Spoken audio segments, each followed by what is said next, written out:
Hello, everyone. Welcome to another episode of Tales of Telduria. We are missing one player today, as they are on vacation, hopefully doing appropriate vacation things. But that is beside the point. Last session was a very large lordom, and the person that gets to detail what happened is Locke. We followed the Grey Blade after having been rescued by some NPCs. I say NPCs, we were technically those NPCs. We followed the Grey Blade all the way north and met Amy or Amethyst, who it turns out is some supreme being that resets the universe to try and actually achieve death. We discovered the being, I suppose the best way to describe her, that is inside the armor of the Grey Blade. As I discovered, we met her.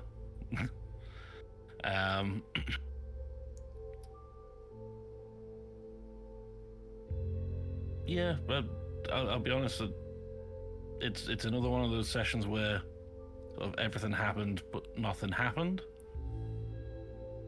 Everyone asked their questions. Guava and Roxy were both pissed and happy to see Amethyst again.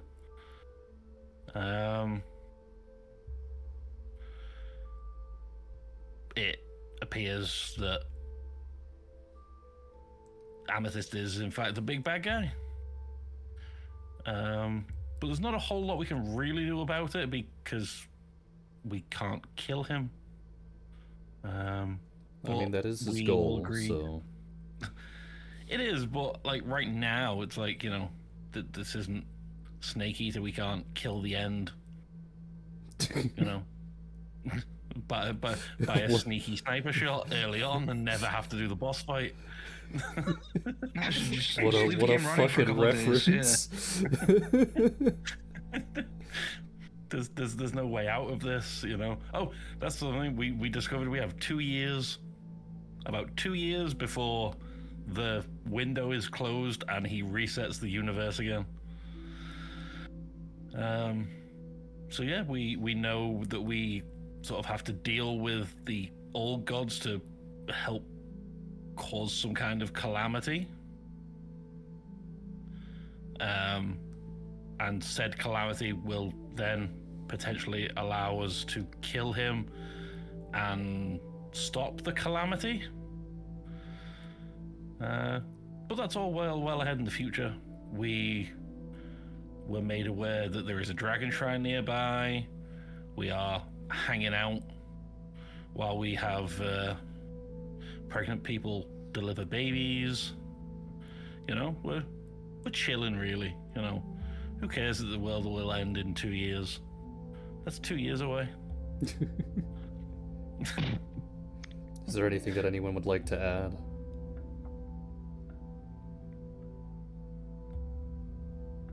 Not particularly. I think if people are interested in it, they should actually go back and watch the VOD. It's not too long, but it's too long to recap every little detail, I think.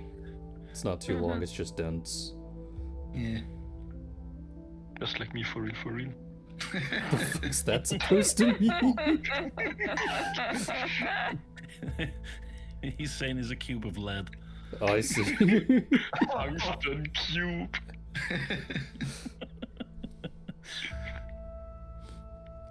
Alright, well, there were a couple of side sessions that happened. Catan, Leiku, and Lysandra. So I guess, which one of you would like to go first?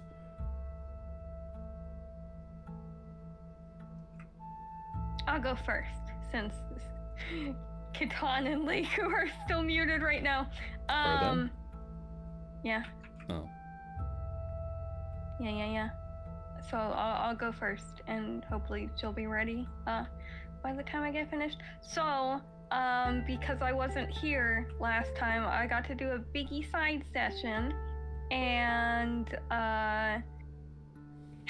Amethyst had a request for Lysandra, and it was that she gives up Poppet, because he wanted to put a old friend slash former lover sort of into Poppet, and Lysandra was not happy about that because Ione was like, hey girl, you gotta take Poppet somewhere if you really love him. And I'm like, okay, cool.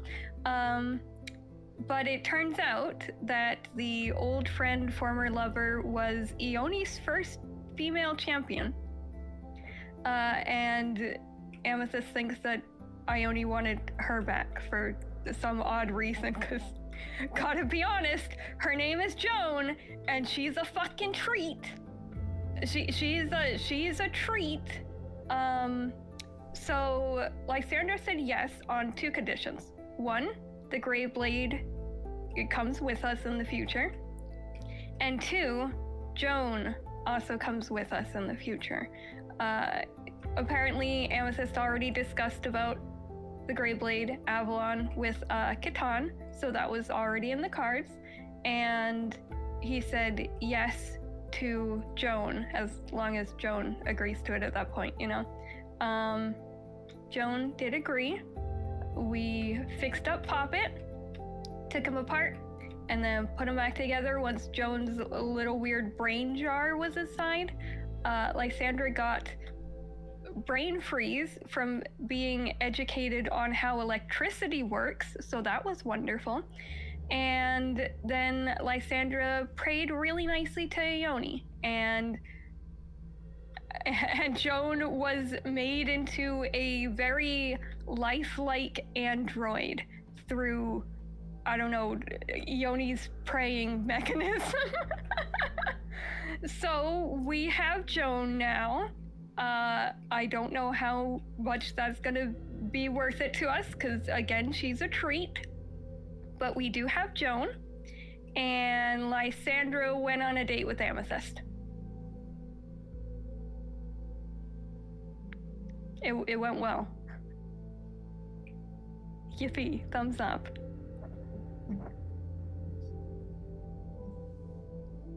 Yippee, thumbs up. Yeah, I'm like, oh, it's awfully silent right now. Aren't you Dragons and aren't you already married? She is already married, and Felicity is okay with other marriages.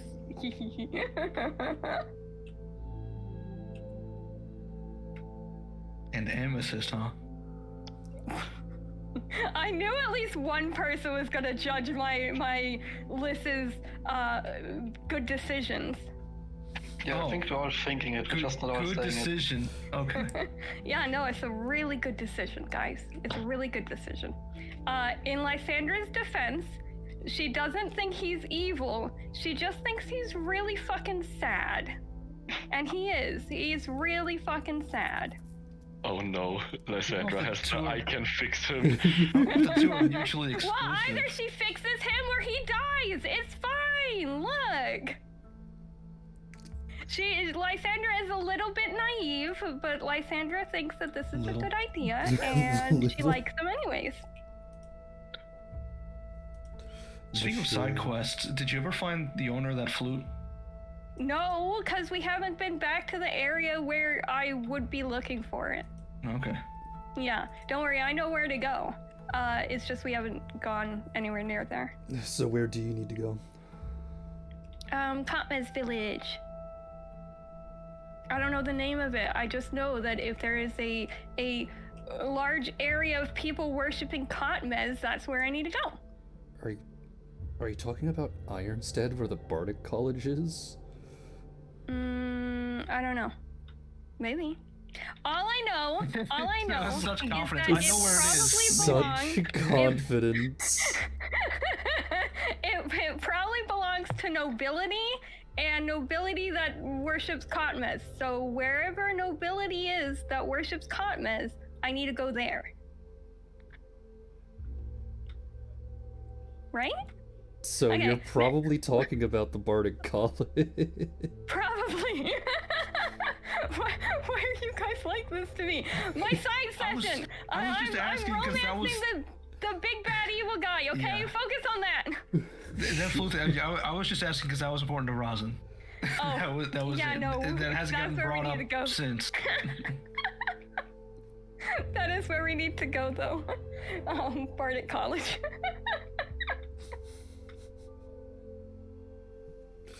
Alright. Well, Sin, it's now your turn to detail what happened between Catan and Amethyst, as well as Leiku and Amethyst. Okay, yeah, sure. Catan essentially spoke to Amethyst about him. They talked because he wanted to ascertain whether his answers that he gave the party were consistent to the ones that he would ask a few days later to see if he would be able to catch Amethyst in a lie, to which Amethyst wasn't lying. Amethyst asked Catan if Catan hated him, and he was like, I want to, but I can't because you brought Vivi into this world, and Vivi is the first light of my life, and I can't be mad at you for that. If you didn't bring Vivi into this world, then I probably would have been just as angry and sad as you are. And then Amethyst said, what does that mean? And then Catan said, you need to fix your issues, man. Fucking... Can I speak? What? It's just the way that you described it. Continue. Okay. Catan then asked about the Great Blade, since it feels so out of character, at the very least, and so different than what Amethyst has been doing up to that point, which is using Guava as a key and summoning the old gods onto the plane. It just felt really odd that he would be doing this for the Great Blade, to which he got a lot of answers. I think answers that I don't think he'd share with the party, because it's a lot of sensitive information.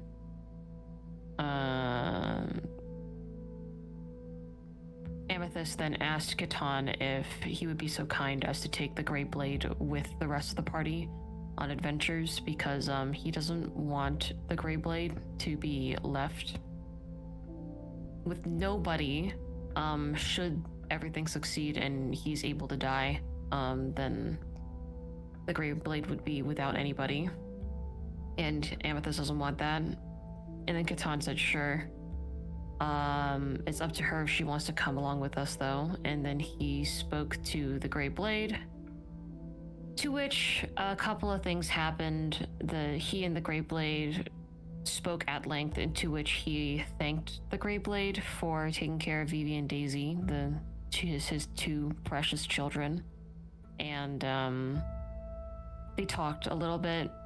Two notable interactions between Catan and the Great Blade was that Catan went out on a walk with the Great Blade to try and convince her to enjoy living life instead of just trying to follow directives. It didn't really succeed.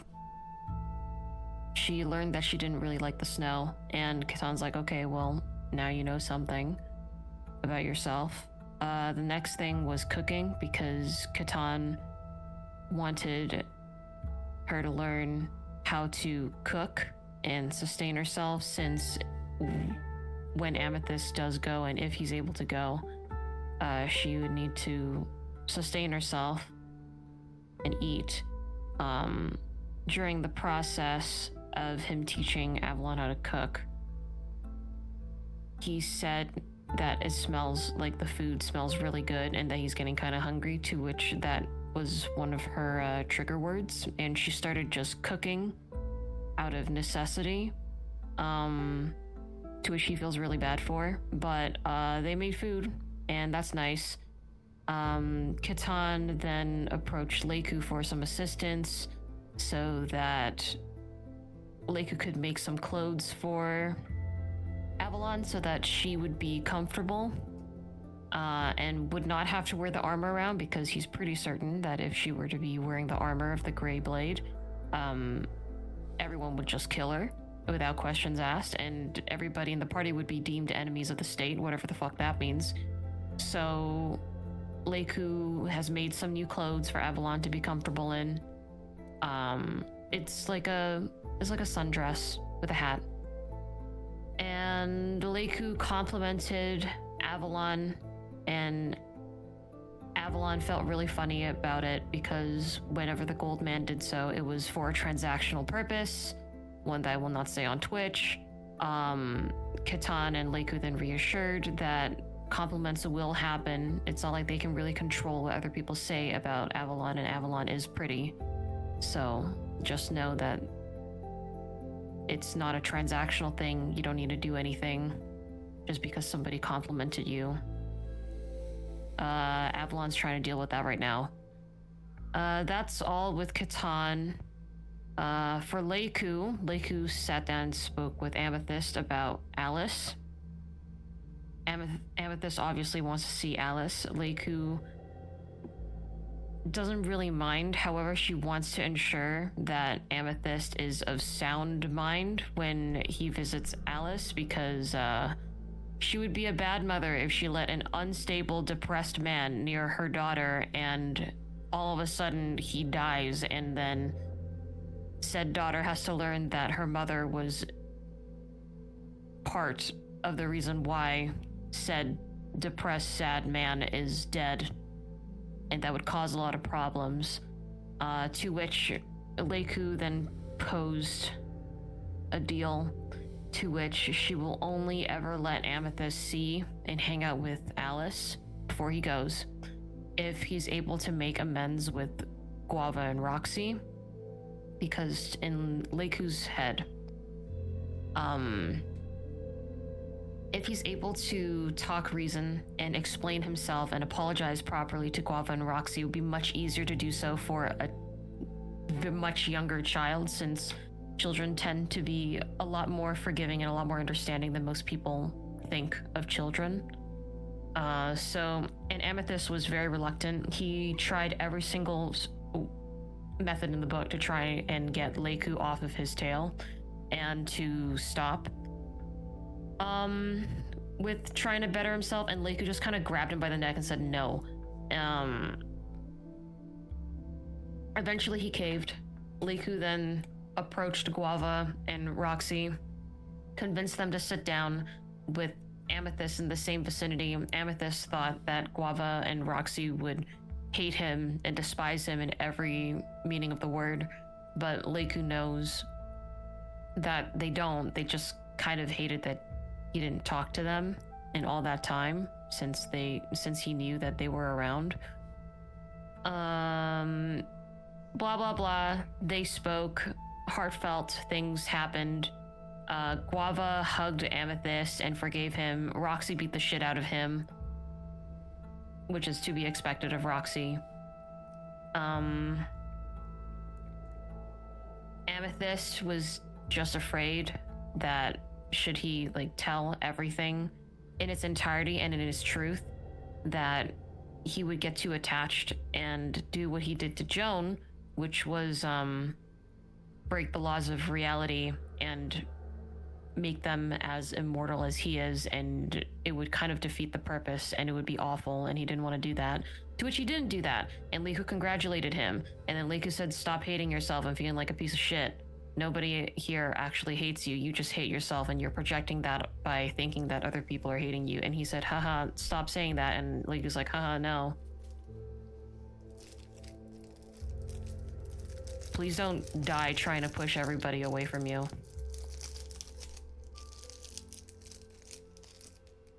Yeah.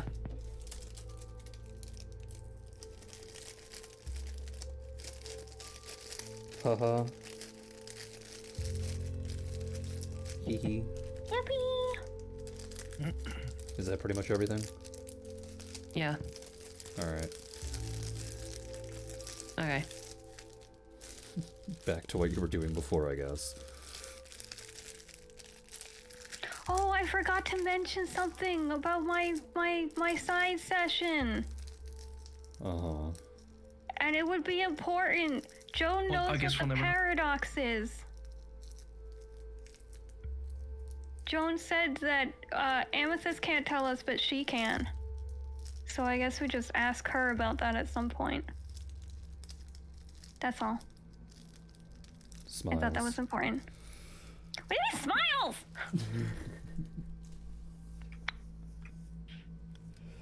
So, you all would have stayed here for roughly a week, I guess?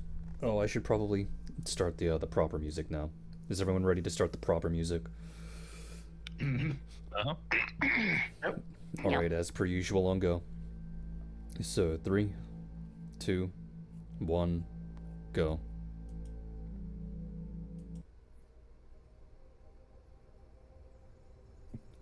Alright. So, you all would have stayed there for roughly a week because, Amethyst suggested that you should, due to the fact that a good portion of you are going to be giving birth relatively soon. And he didn't want you to all try and just do that while you're, outside in the cold weather. So, true to his word, he would have gone around and assisted every single individual in their birth of their child. And then after letting you all rest for a couple of days after the fact, he would have asked you all what you were going to do next, to which you guys talked about before, and if I recall correctly, you said that you wanted to go to the nearby dragon shrine first, before returning to Kelnor, right? Mm-hmm. To which he told you that finding the dragon shrine is relatively easy. All you have to do is follow the unicorn. He says that after you go to bed tonight, wake up in the morning and do your usual morning routine. All you have to do is follow the unicorn. But he does ask a very important question, which is, what do you all want to do in regards to the kids? Because, obviously they cannot go with you, or should not go with you. Are you all comfortable leaving them here? Did My Guava Sandra is. did Guava mention the whole apology and forgiveness thing already? Yeah, she would have. Okay. So presumably she would trust Amethyst. Yeah, she would. Okay. Then yeah, all right. I do know that Guava and Roxy would want to stay back anyway, because unlike Rosin, they don't have any fighting capabilities at all. Perfect. All they can do is bard stuff, and they're not allowed to do any of their bard stuff. All right. That's fine. And preferable. I think Lot would probably insist on Sylvie staying behind with their kid. She would decline. She thinks Damn, I have no power. She thinks dragon shrines are cool. What are you gonna do? Stop her? I mean, realistically, no. But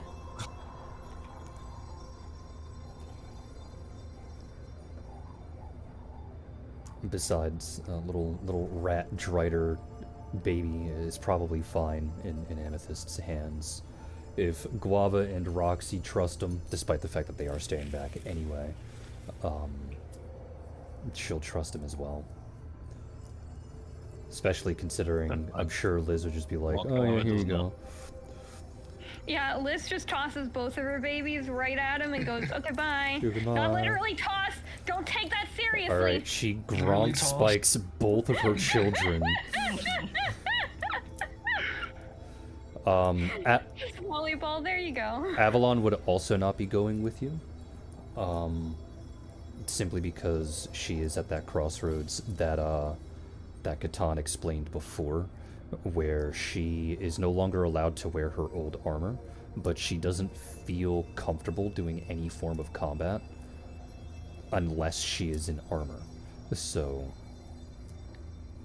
she's just staying behind. And Joan is also staying behind, right? you seem like you want that for some weird reason. But yes, she is also Guys. staying behind. I'm so serious when I say that Joan is a weird-ass little NPC. But yeah, she is staying behind. She does not like the clothes that she was given by Amethyst to cover her robotic body, So she is spending a very significant portion of time finding things that she likes and altering them as she pleases. But is everyone more or less okay with just leaving Guava Roxy and all of the little infants behind? Yeah. Yeah. I'm Yeah. surprised Roxy would stay behind. She physically can't fight, so Yeah, she does not have the ability to do so. yeah, she doesn't actually have any of the capacity to do so. So, Not until we go back to the Aquan Society, right? yeah, pretty much.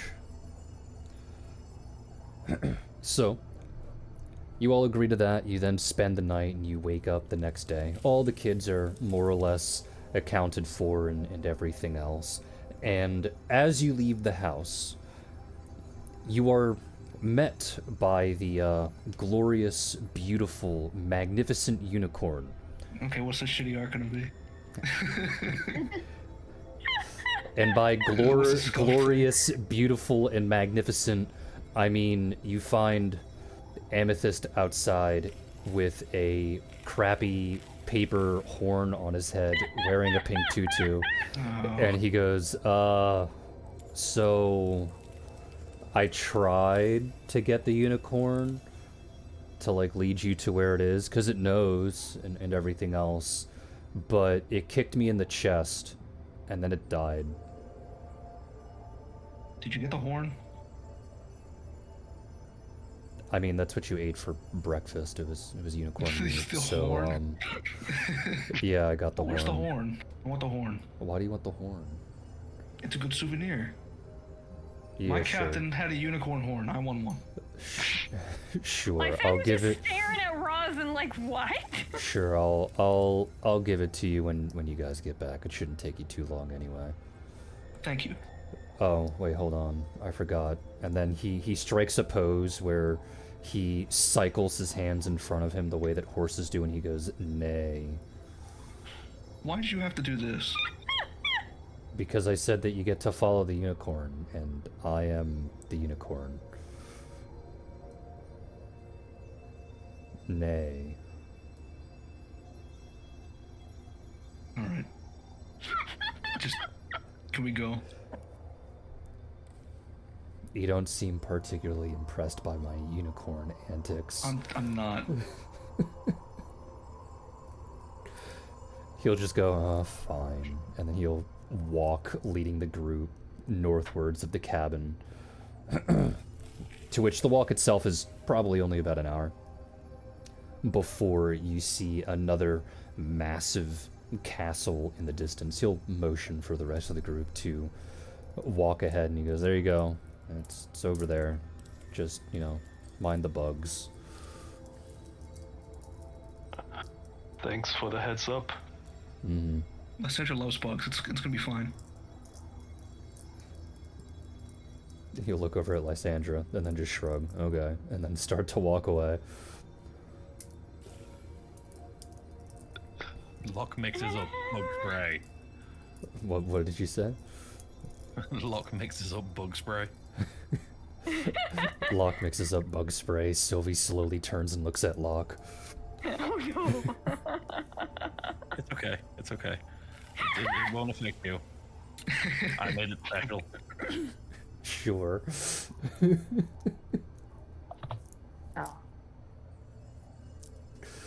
So, as you all get closer, when you are, I'll say, maybe 2 minutes away from the front door, you hear this massive, blaring alarm start to echo throughout the snowy landscape, just beeping again and again and again, gradually getting louder as you get closer. It sounds urgent, extremely urgent, though it is obviously impossible to see what this urgency means. Do you still wish to enter the castle?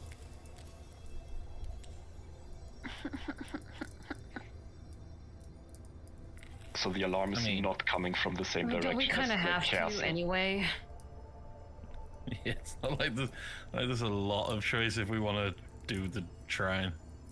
We're just gonna go in. Do any of the experienced thieves here have any insight as to what's going on? I'm sure one of you's set off an alarm before, right? I'm sure one of you set off an alarm, right? I think I did, like, right at the end of... We stealing the I think it was fiddle, I believe. Yeah. The first time. So, is there some kind of thief check I can make to assess the alarm? I don't even know if that's possible, because it's... What? Okay, alright. Effectively speaking, it's an alarm. An alarm can indicate different things. It's like a ringtone. Yeah. You said it. No one is gonna be able to tell what kind of alarm this is. For all I know, this could be like an anime OP that the alarm is. It's not... this won't indicate anything. Hell, it could be someone's wake-up alarm. We don't know. Well, we don't well, if we don't know and we don't really have much choice, I guess we're going in anyway. Yeah, we don't really know. We can't really tell at this point. We might as well just go in. Yeah.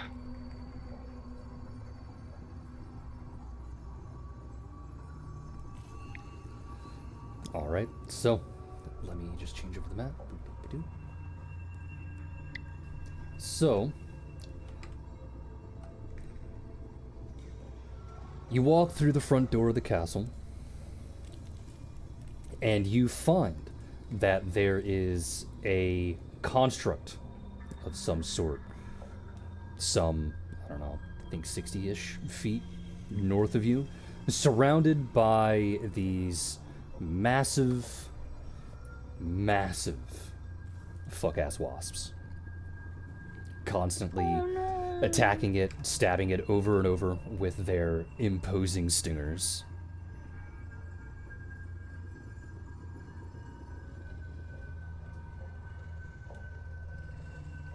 Guys, we have to save it! And you will also I see don't think so. that there are other insects that seem to be nearby, struggling with these particular insects. I We have to save them! I guess you can do, what, a knowledge nature check? I don't think I... Sure. Do I know nature? Probably. Somebody else gotta do this one. I think Leiku will. Oh, this is actually the one knowledge check where it's actually better for me to roll.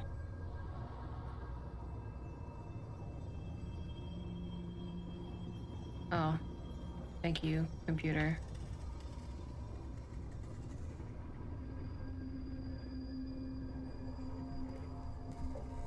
Oh, okay.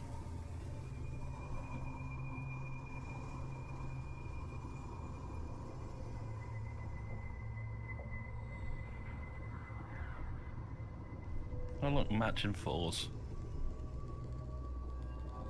Sin's 4 was better. Does anyone else have... Oh wait, Sammy's on the map. I should remove Sammy.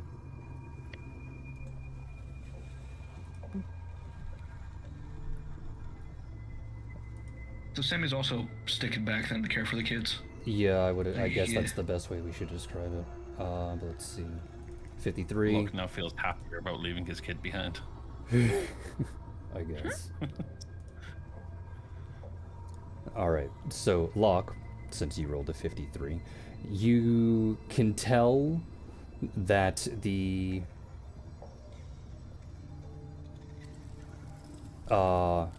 insects here are having some kind of territorial dispute, as insects tend to do. To which I guess this will be the time that we go ahead and roll for initiative. Wait. I feel like I want to roll for something. What would you like to roll for? Can I roll to check about the construct? Like, can I tell what kind of construct it is? Can I tell what it's doing? Why it's being attacked? I have craft construct. Can I roll? You would have to be next to the construct to roll for that. Oh, okay. Well, Yeah. beelining for that construct. No, I'm not, but still. Get there eventually. Beeline, huh? territorial dispute, God damn he it. says, when it's just a creature stabbing another creature. I mean, that's Well, a territorial dispute. It's just not one we like, right? That is historically what most historical disputes and territorial I don't disputes know. When have I been think like. about a dispute, I think like talking things out, like that. As dispute. wasps Valid. do. They're not a territorial fight. This isn't. They're not disputing anything. They're just beating the shit out of each other. All right, so that's All right, Catan. are we rolling? Are Initiative. we rolling initiative? We're rolling Okay, good. initiative right now. Sorry, I know, just that's what making we're sure. doing. Yes, we're rolling initiative right now. Yippee. What happens if we tie? I just choose whoever goes forget- first between the okay. two of you. Alright, Catan and then Reich. Catan, Reich. And then it is Lysandra, Didas, and Rosin. Oh. Locke. Locke, Lysandra, Didas, Rosin. Oh my god, do wasps count as flying? If they are flying, yes. Though the way that these What do you mean creatures, if they are? Pathfinder's a little weird. If they are a flying creature and they are quote unquote 5 feet off the ground, they use their fly speed, but they're considered on the ground. It's Nah, Ground that's until unless fucked. stated otherwise, because the z-axis is kind of hard to show on the map. It's kind That of is like so when we fucked use our up. own flying stuff, right? I'm not flying unless I specifically say I'm flying. yeah, it's just a Yeah. weird thing with. I just D&D. think in context of wasps, that's really fucked up. Wasps can walk around the ground. Wasps can, yeah, they can. Nah, I don't want to It's see a giant lot more fucking wasp menacing. walking. I don't want that. It's bad Understandable. enough that they fly. I don't want to see them walking. Why is walking worse than flying? Because it's unnatural. They can move. It's unnatural. They move at like 2 feet, 2 feet an hour. This is terrible. If they fly at a million miles per hour, yeah, that's fine. No, I feel like these ones are big enough that if they're walking, they're going at a normal speed, and that is unnatural. The legs are just supposed to be decorative. I don't want to ever see them land. Exactly.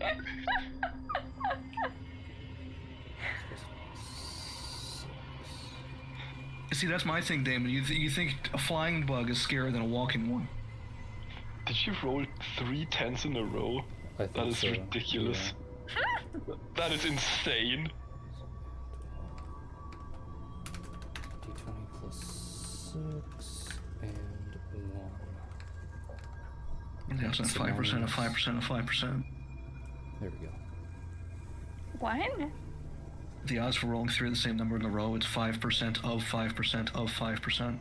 Oh, I heard a fly percent at the end No. there, and I was like, what the fuck? What is a fly percent? Just speedrun category. Ah, valid.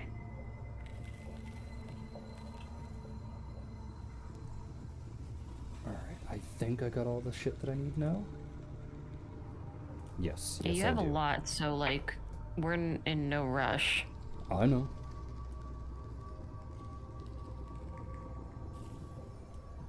Alright, then we start off with Catan, and that goes to Reich, and everyone's over here on the right hand side.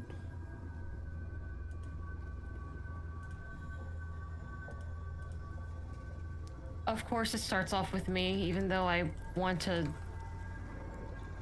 go next, like second. Of course. Imagine not just always holding your turns to be after Rosin so you can haste everyone. Yeah. Oh, ooh, good point. I'm gonna hold my turn. Well, Catan's gonna hold his turn Until when? after Rosin. I Alright, know people are gonna move by that point, so. Reich's turn. Can I just do the same? I don't know, can you? I'm asking you, the DM, if I'm allowed to. If he says can you, the answer is always yes. Just assume yes. Okay, whatever, sure.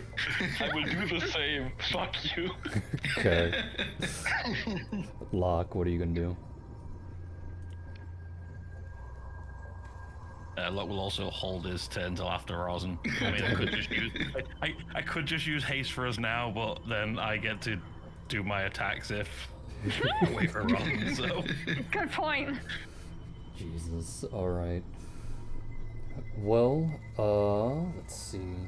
Daisy would be going next, and what she is going to do is spend a key point to activate acceleration of form while standing where she is, which gives her both displacement and haste for a number of rounds equal to 1/2 her class level.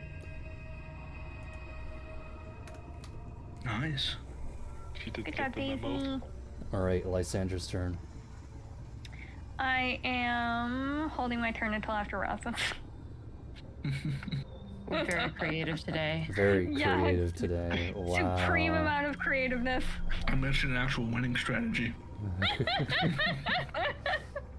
You're also brave. I mean, we can still All right, be look, brave. if we were to That do it doesn't mean we're any not. other way, you would have called us stupid for charging in first, and we have No, other because support, you know? wouldn't have. Fine. I guess Nasa is going to hold her turn until after Rosin. What is Didas going to do? Good job, The same Nasa. thing. Just the same thing. Wow, so creative, gang. Thank you.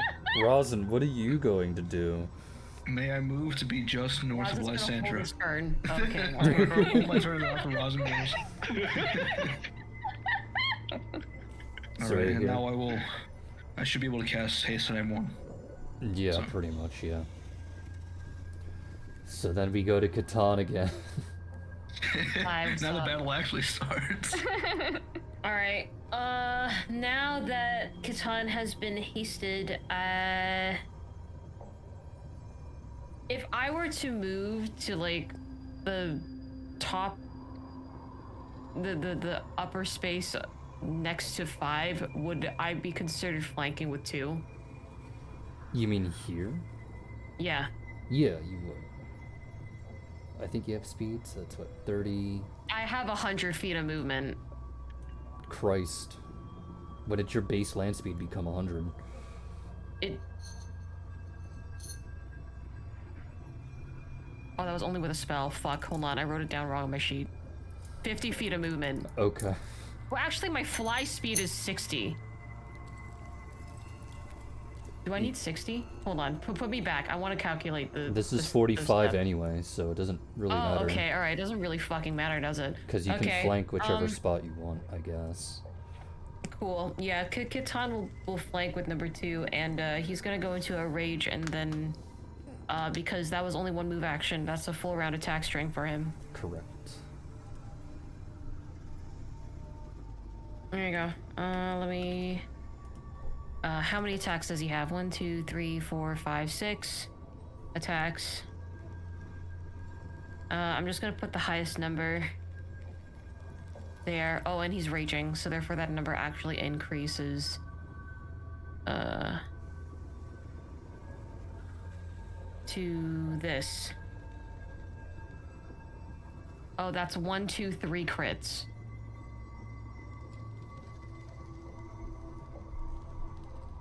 That is 3 crits.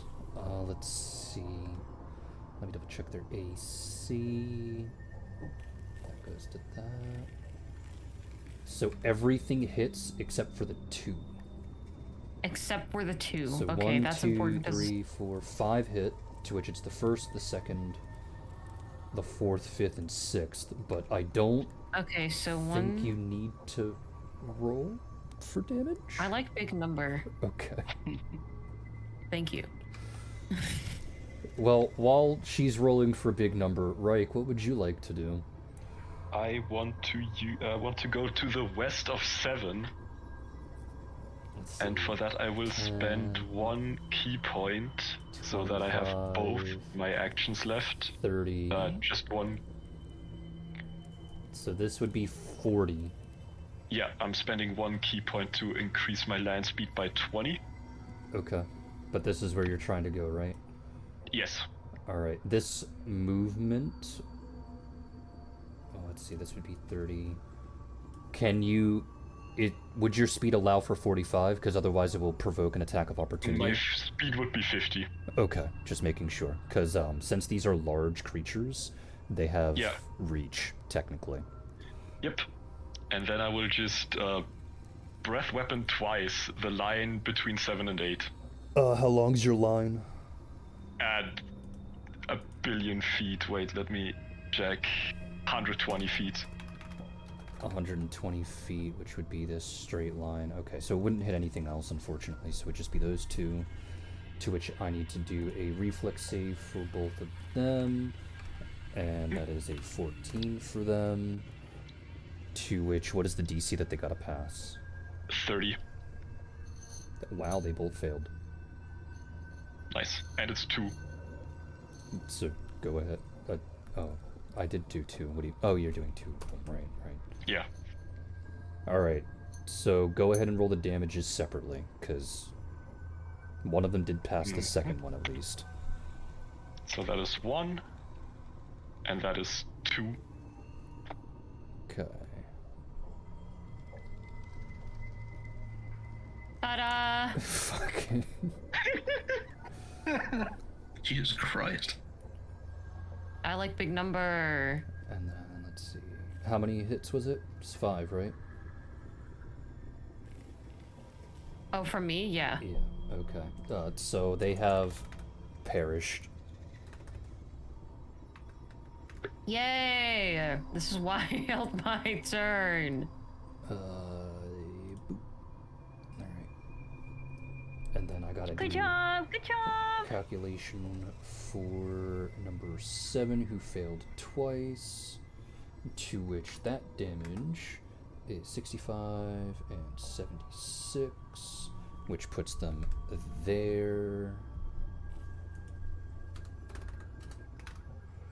And then number 8 failed the first one, which is 65, but passed the second one, which puts them there.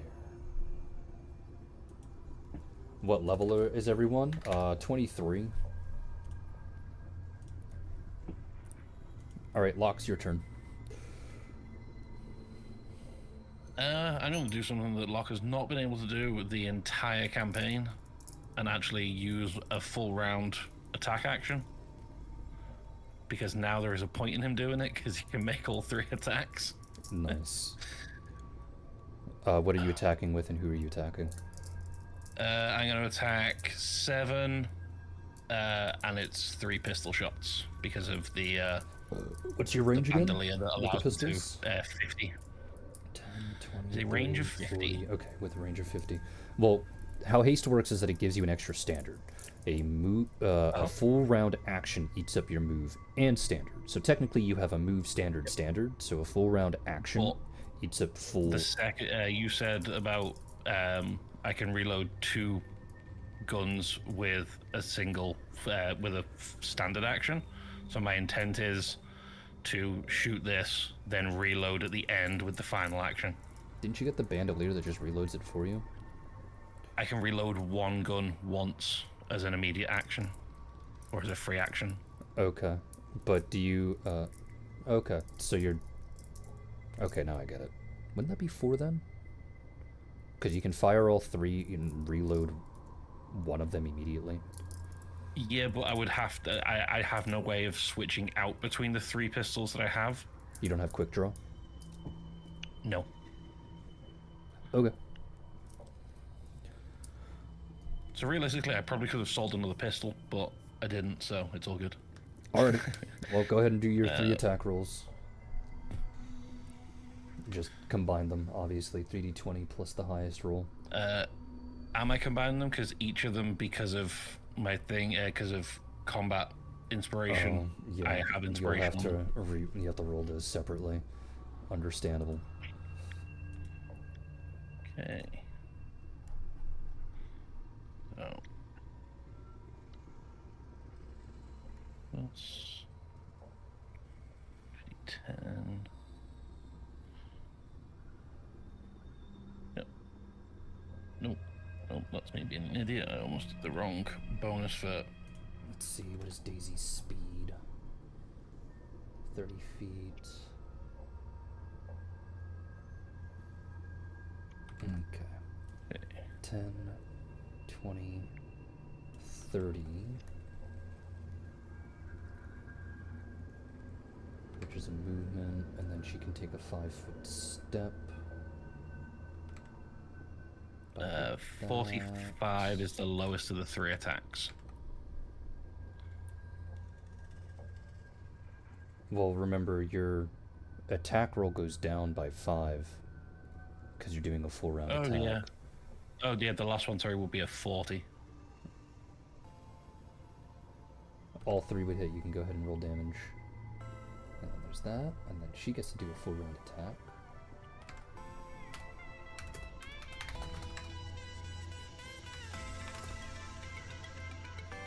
Oh, and one of them's a nat 20. Let's see. So that hits, that hits, that hits, that hits, that misses. So 4 hits. I'll do this one. Plus 2 to 6, plus 20, plus 10, and then we got 2d6, plus 2d6, plus 2d6, plus 20, plus 10. And then there is the back end that's a crit, which is a ×2. Which is...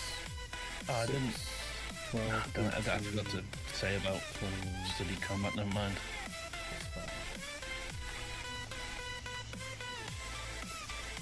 Yeah, you can probably combine all the damage rolls. 127 to number 8. Yeah, I just realized I forgot to mention study combat, so I'll just leave those bonuses off for the damage.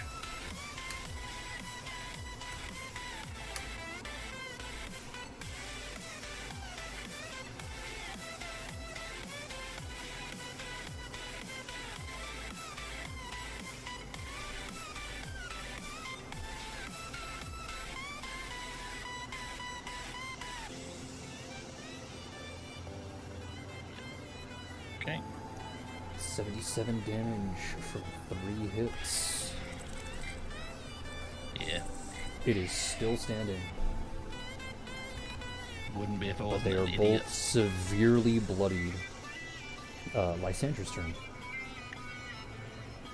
Oh, yippee! Hold on, this music is very loud and it's making my thoughts no thonky thonky. Okay, there we go. It was too loud. No, I get you. Okay, big thinky thonk here. Question: if I use my heal, can I heal the fuzzlebees? I mean, it would heal all living creatures in a radius if you're thinking of your stuff, but the fuzzlebees haven't taken any damage yet. Okay, that's all I wanted to know. All right, move me up above north of Rosin. Only just once. I don't want to use the double move action. What do you mean just once? Because going north of Rosin here is just 15 feet. One more. So 20 feet. My full Okay. 20 feet. Okay. And I'm here. And I'm going to use... Yeah, I'm doing this. Am I going to do that? Yeah, I am. I'm going to use Shield of Faith on Daisy. Shield of Faith. Let's see what this does. They get a +2 bonus to AC that increases for Oh, it's every... a touch range! Bitch! Yeah, it's a touch. You are hasted. Oh, I am hasted. So Wait, you can do a so double if I move do and then- another move, I can get next to Daisy and still use Shield of Faith? Correct, because you're... Gimme! Because as a base for Pathfinder, it's move then standard. Haste gives Okay. you a second standard. And because you're allowed to use your standard action to move as well, if you so wish, you can do a double move and then cast a spell. Oh, okay, yeah. I want to do that then. And then I'll use Shield of Faith on Daisy. Alrighty. Next is Nasa, to which she will move 30 feet north, and will seem very confused as to what's going on, because, you know, bees, wasps, and things of that nature. And will actually pass her turn, because I don't think Nasa would actively try and attack and kill these creatures, as she doesn't think they've done anything wrong. They're just here. You know what, Nasa's valid. Dadas's turn. I want to move 20 feet northward, so one move.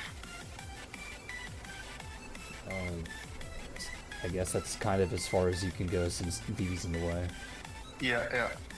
And then I think I'll do a full round attack on 7. Full round attack on 7. Alright. Go ahead, roll. With many shots of my first attack hits, it deals damage twice, and rapid shot.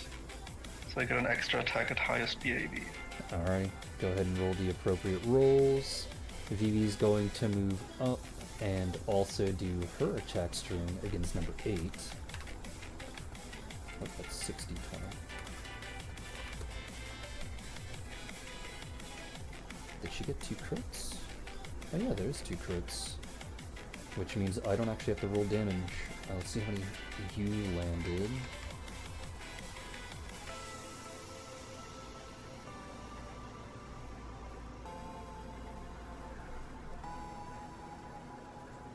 All of them would hit, but you also don't need to roll damage, because they had like 7 HP left. Okay, yeah, no, that is okay. I don't think you really need to do that. So both 7 and 8 go down, because Vivi would knock that one out as well. Sylvie, what is her speed? Where is she?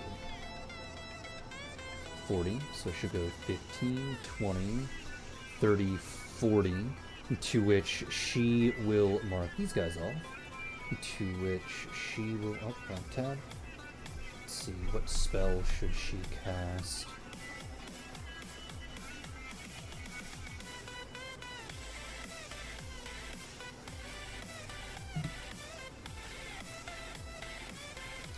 She will cast Lightning Arc. I gotta check. Lightning Arc.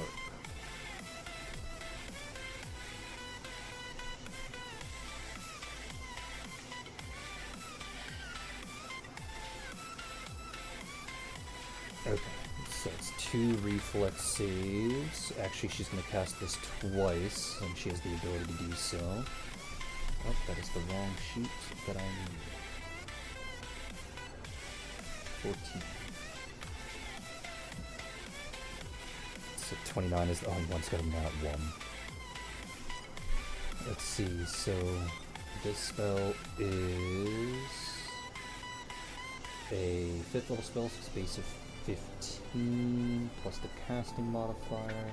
25. Okay, so 1 passed and then failed, so that is 15d6 twice. To which she would have targeted 2 and 4. So 2 would be the 4 and then the 1. So that is a minus 53 and then minus 54 twice for number 2.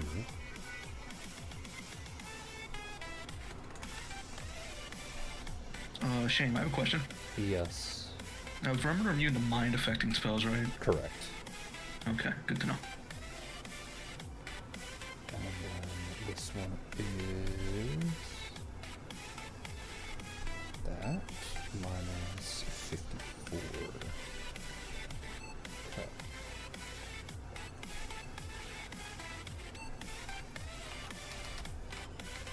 Alright, there we go, and then we go to Leiku. Okay. I want to say something in character, but it's on my turn. I mean, speaking is fine, right? Even if it's on my turn, It has to be on their turn. That's what he's referring Yeah. Oh, to. okay. it has to be on my turn. I can't say anything. Alright, well, Leiku can't see any threats right now, right? I mean, you can see these 4 technically as they beat up this construct over here. Oh.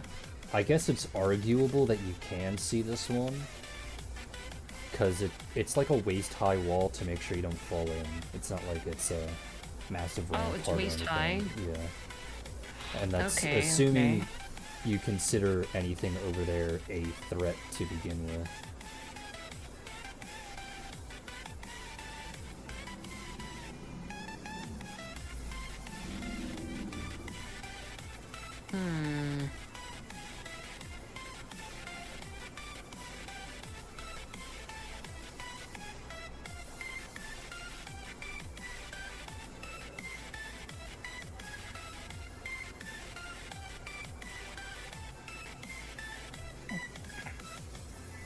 You know what? Just to prepare myself, I'm going to turn myself invisible and then just move northward.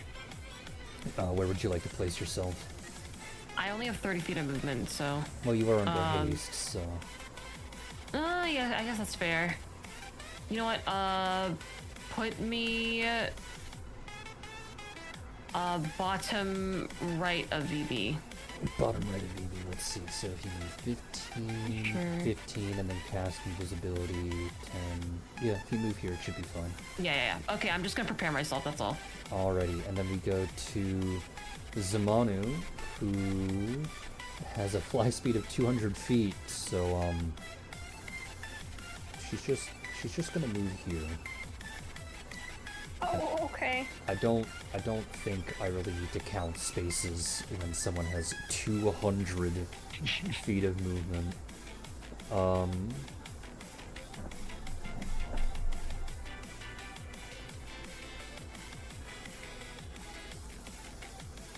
Since she's under haste, she's probably going to use magic missile twice on the wasp that's over here. So that is 10d4 plus 10, 37 damage to, that's number 6.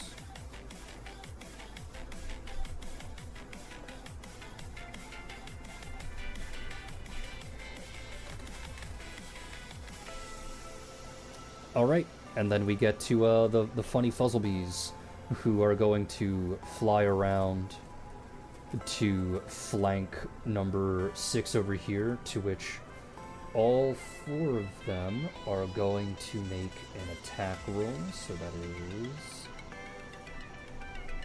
is 40, 20 plus 23. Did anyone else have that moment where they thought, this is going to be where the Fuzzlebees turn out to be the bad guys? Yeah. I have no idea what you're referring to. I want to say something, but I can't. It's not my turn, and it's not gonna be. I feel like I'm profiling them because they're cute and I shouldn't be, but here I am.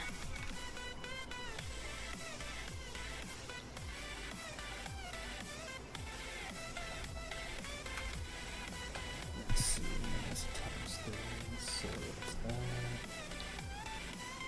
A 184 plus 6, 108 over 6 damage. Oops. 1, 2, 3, 4. And now they need to make 4 fortitude saves. Oops. Are they poisonous? All bees have venom. Oh, huh. Is it? Do they have like outer spines or something, or hairs? What, for the Fuzzlebees? No, they have stingers. Yeah. Well, why are the? Oh, you said they. I thought you meant each Fuzzlebee had to make a save. No, the Vapor Wasp has to make a save for every Yeah. hit that it received. Okay, yeah, that's why I was confused. I thought it was the other way around. Okay, so one failed, and that means that it died. Okay. So I'll do that. The Vapor Wasp here has taken 5 points of con damage.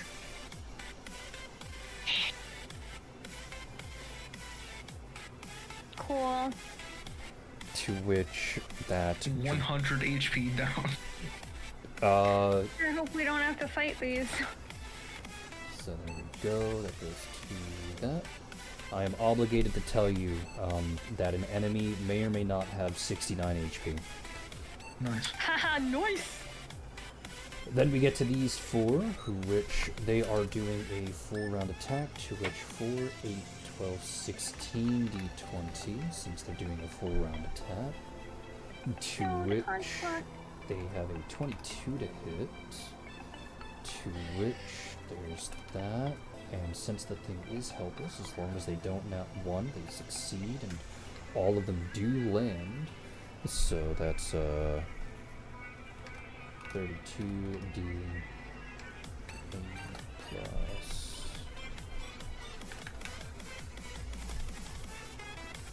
258 points of damage to the lovely construct that is there. The construct has been destroyed, so to the rotato dimension. To the rotato dimension it goes. If only we had someone in the party that was experienced with constructs and repairing them. Yeah, it's only Constructed honestly, mass I there. mean, like, who do we have here that does that? This one is making an attack against every single Fuzzlebee within range. To which I think all of these land, and one of them's a crit, but I have to double check. I don't know who to cheer for at this point. They all do land. Us. Us, Us. a bit valid. 1, 2, 3.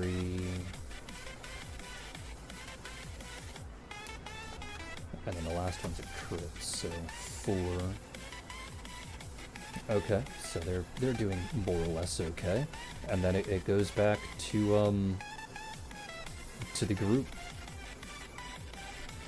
So we start off with Ton again. Oh god, my audio just fucking died.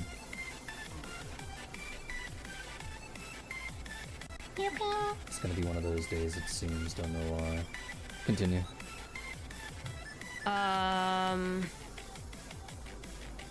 Can you move the map to the... Yeah, I just want to see what's going on over there. Alright.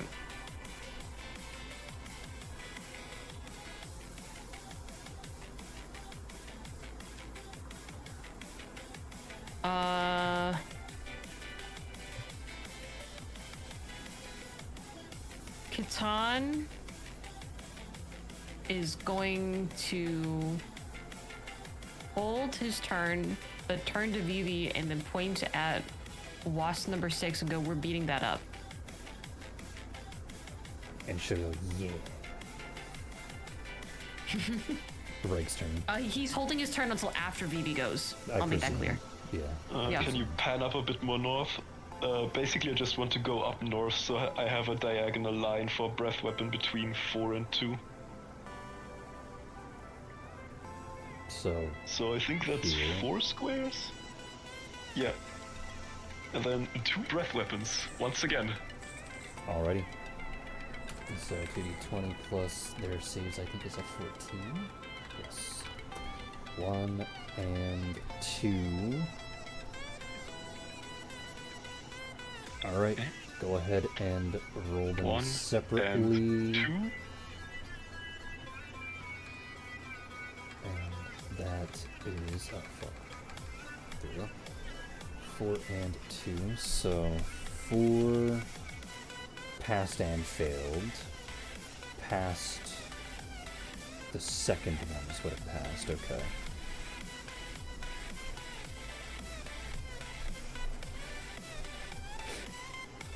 To 30. Yeah, no, I remember that part. It went exactly to 0 HP, which is mildly amusing. Nice. Alright, and then number 2 passed the first one, and then failed the second one. So... Ah, okay, that one is also dead. But not because it landed at exactly 0 HP. Alright, Locke's turn. Locke is heading directly north, and I basically want to get within 50 feet of preferably one, but just as far north as I can. I will use all 3 actions for movement to get up that far. What's your speed? 30. 15, 30, 10, 20, 30, 10, 20, 30, 40, 10, 20, 30, 40, 50. Alright, so standing there, you are within range to hit either 1 or 3. Oh, cool. Well, I'm going to study combat number 1. Okay.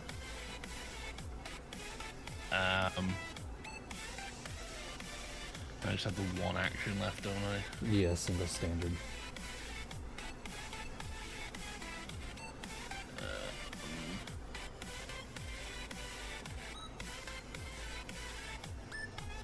Then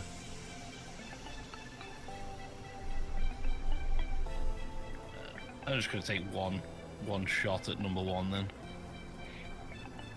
Alright, go ahead and roll the hit.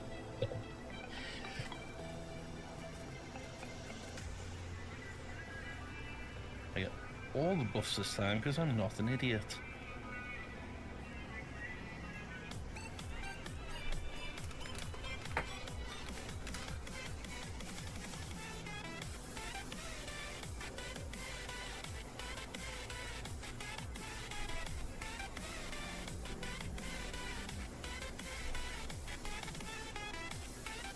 Oh, That is a crit. that is a crit. Go ahead and roll crit damage.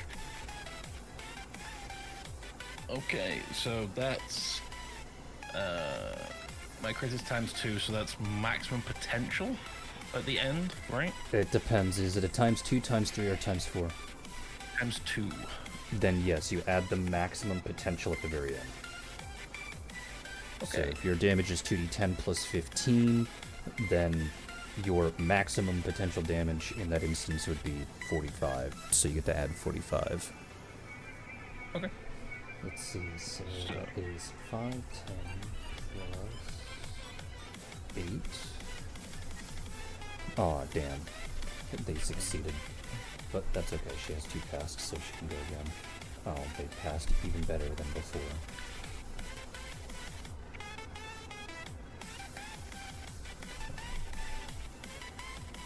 Plus.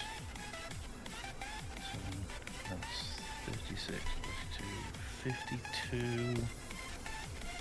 Then I get to add the city combat damage, which does not get multiplied by a critical. Which is 96. 111 damage. 111 damage. Nice. Alrighty. So And many then monsters. Daisy moved north, and she tried to cast the spell Suffocation twice, and they passed. So, Lysandra, your turn. Oh, yippee. Okay. I'm going to. Do I still have haste? Yeah. He's left with Last- several minutes. You're good. you're Okay, fine. good. There we go. I'm going to double move action north, directly 10, north. 20, and then 10, 20. Okay. And now, do I have anything I can cast at this fucking? I think most of your spells are geared towards killing undead, which these They aren't. are, unfortunately. I need to know if this one is a spell info. Is this one a touch spell? Let's find out. Close, 25. I'm within 25 feet. Oh, an additional. Yeah, I want to cast destruction on, I don't know, number 1.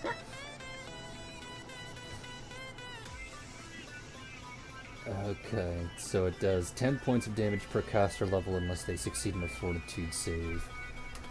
Alright, do you remember how to calculate save DC? Save DC. It's like the cat. It's like for hold person, right? Do you remember how to calculate a spell save DC? Yes or no? If it's the same as hold person, yes, because I wrote it down. I wouldn't know if it's the same as hold person. Base of 10 plus spell level plus wisdom. Yes. Okay, so base of 10. Okay, spell level is 7, so that's a 17 plus my wisdom, which is a scroll all the way back up, a 10, so 27. They rolled a 34. Ah, bitch. So they instead take 10d6 points of damage. Ah, bitch.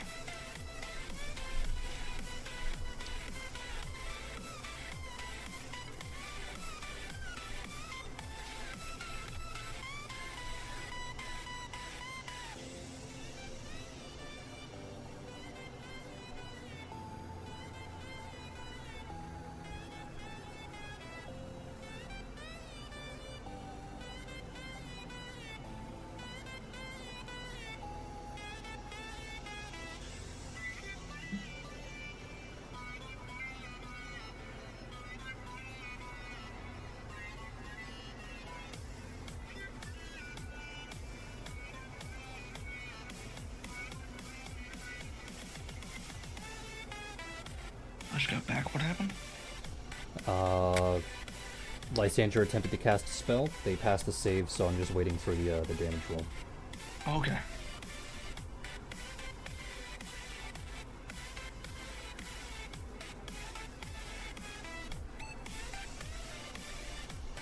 There you go.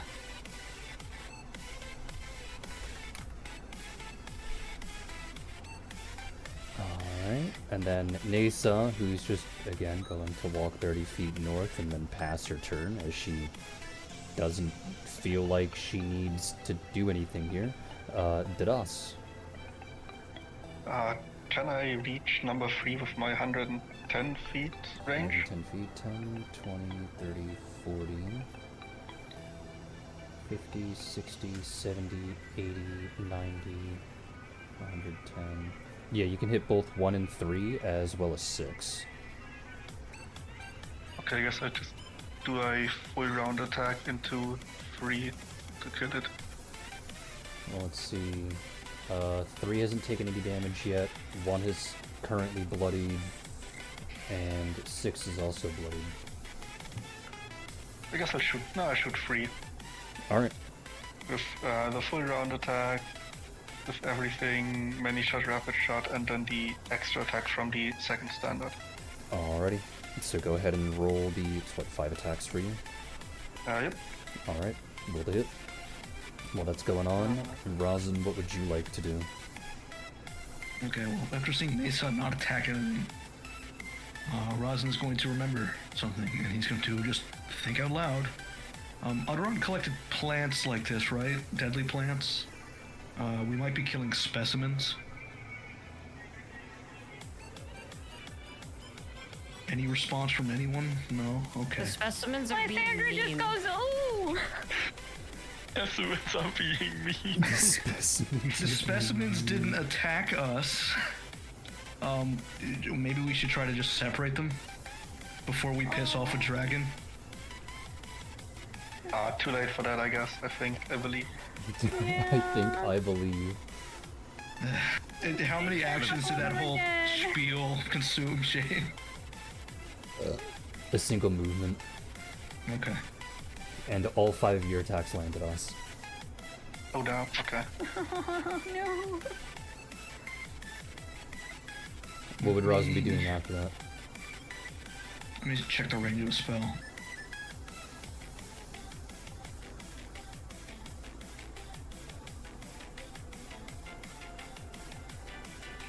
Oh, 300 feet, okay.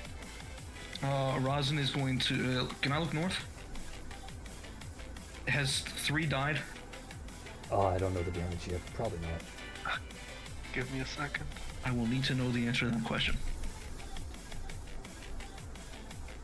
You will know now. 209 damage. No, it's still alive. Okay. Rosin is going to first attempt to cast Hold Monster on number 3. Alright. I have to... let's see, hold person, because it's based off of hold person. This is a mind-affecting effect, because... Oh, it is? Oh, damn it. Yep, it is a mind-affecting effect, yep. I did not know that. I need to put that down. Usually, there are some exceptions, but usually if they have to do a will save, they're just not going to be affected by it. Oh, god damn it, my fucking audio crashed again. Alright, what were you saying? I don't have anything I can do that doesn't damage them. I don't think I have any... Let's see. I mean, It's a you will can save. damage them. You already damaged some of them. Rosin did not damage anyone, thank you. The collective you. I'm not the collective you. I'm me and me alone. Me alone does not want to damage these bugs. The reasoning that Rosin just expended an entire move action to explain.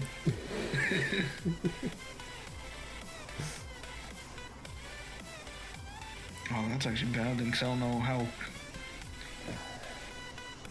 Is basically all of your spells just will saves and whatnot?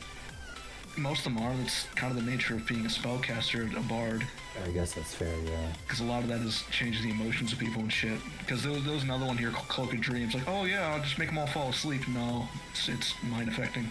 Yeah.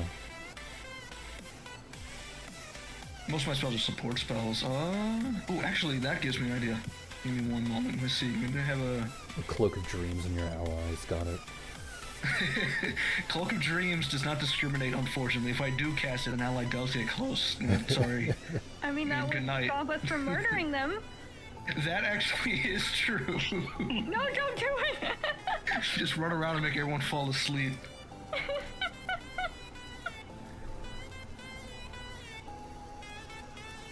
Well, Rosin says his piece. He's actually gonna pass otherwise, I guess. Because he's gonna follow Mesa's lead and just not attack these things. Alright. Do you want to move to where she is, or just stay where you are? Sure, I'll move up next to Mesa. I have 60 feet total with 2 move actions. Alright, Vivi's turn. Catan, you said you were holding your turn until Vivi. Are you doing the funny fastball special where you kind of launch her into the air? Yes. Alrighty. What was the roll that I made you do before? You were here for this. I know I made her do a jump, but what was the roll that I made you do before? Do you remember? I'm pretty sure it was an acrobatics because we were doing an acrobatics. Okay. Yeah, that makes sense. We're literally doing an acrobatics routine, so... okay, so that's that number. Keep in mind that this will eat up Catan's move. Okay, that's fine. I kind of expected as such. Okay. Yeah, I'm 100% positive this succeeds. So Vivi's gonna go wee and then land here. To which, since she still has both of her standards left, she is going to do a full round attack. Oh, she not won once, and then got a crit. No. Let's see. I have mixed feelings. Let's see what that nat one is first, because it may end the rest of her string.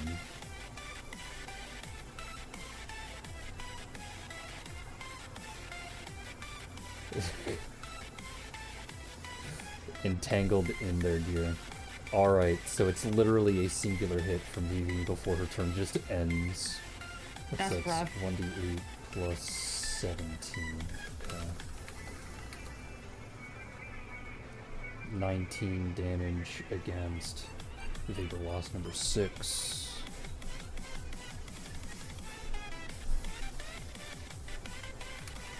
Alright, and then her turn just kind of ends. And then we go to Catan, to which I presume you're just going to run the flank. Yep, and to which it's just one standard, so... Yeah, and then you get a singular attack. This will provoke an attack of opportunity, though. You okay with that? Okay. Yeah, try and hit me. There's a 32 hit. Miss. Oh. Didn't even say the number, you just said miss. Sorry, it's not the number I was looking for. Miss.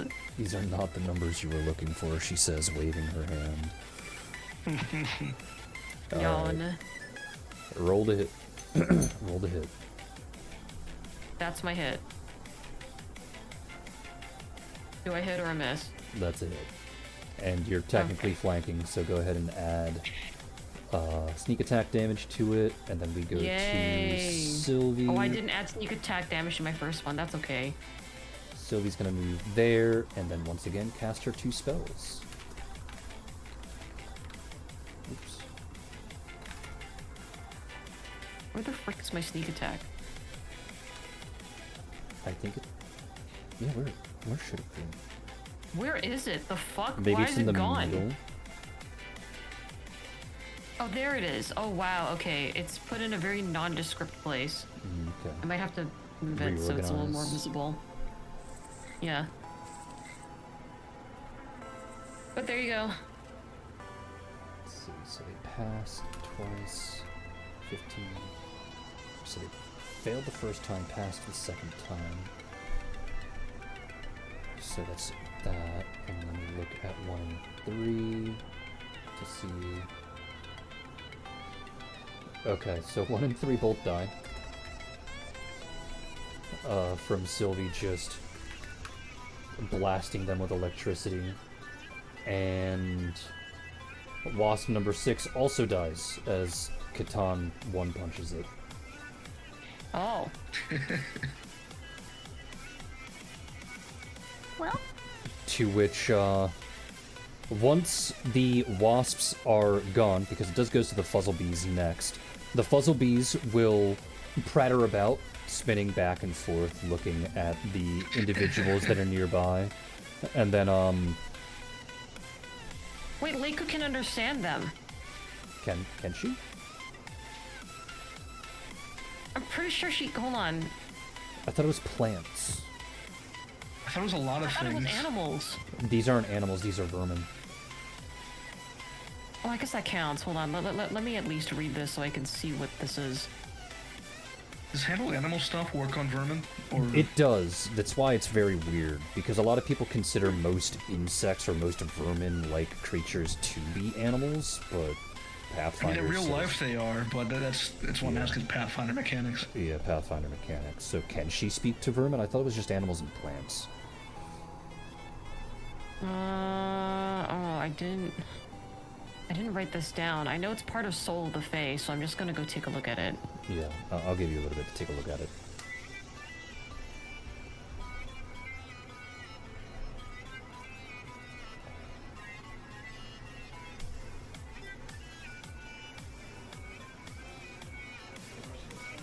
Oh god damn it, the audio crashed again.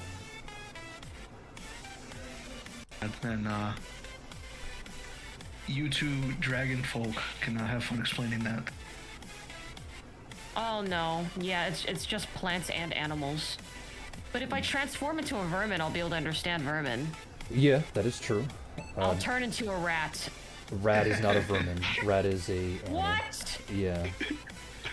Rats are not a vermin? Okay, I'm turning into an ant. Loudly exclaiming this with an earshot of Locke. Oh hush, you have opposable thumbs. Yeah, in Pathfinder, That's the only vermin is expressly anything that is an insect or an invertebrate. They're not invertebrate. Yeah, there are some invertebrates here, like fucking jellyfish. Alright, fine then. I'm turning into a horseshoe crab. Vermin jellyfish. horseshoe crab. Yeah, actually, do you have that? I thought it was like just a magical Okay, bees. okay, time to pull up the animal list. Yep, there we go.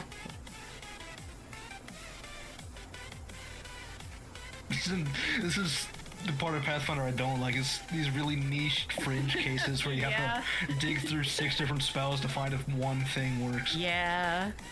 Yeah, Yeah. now you know how I feel about fucking walking ass wasps. What Can are you you- talking? Don't. That makes perfect sense. No, It's it not does Pokemon. not. A flying type animal isn't always flying. It's It needs to be. Oh no! I now just suddenly leveled have, up. like, I got something for flying flashbacks to me creatures. I'm looking gonna at use a it. Now I have flashbacks to looking at a Pokemon that's not touching the ground. Like, oh, it must have levitate. So, if I recall correctly, you can't actually transform into a vermin. Like, you don't have vermin shape or anything like that. You have to do... I think it's Magical Beasts is the one that you got, right? Beast shape. I have Alter Self, Beast shape, Elemental Body, Form of the Dragon, and Giant Form. And Plant shape. What the fuck So, is Beast shape? Beast shape. so Small and medium creature of the animal type. Okay, I see. Animal. does Beast shape allow you to transform into magical beasts? At any point. Yes. I can turn into a mythic beast. Mythic. Lower level mythic beast shape. Let me look at Beast shape real quick. Let me take a look at shape change for a second. Alter self. There's beast shape. Elemental body for elementals. Form of the dragon for dragon transformations, and the giant form for giant. Plant shape for plant. Beast shape.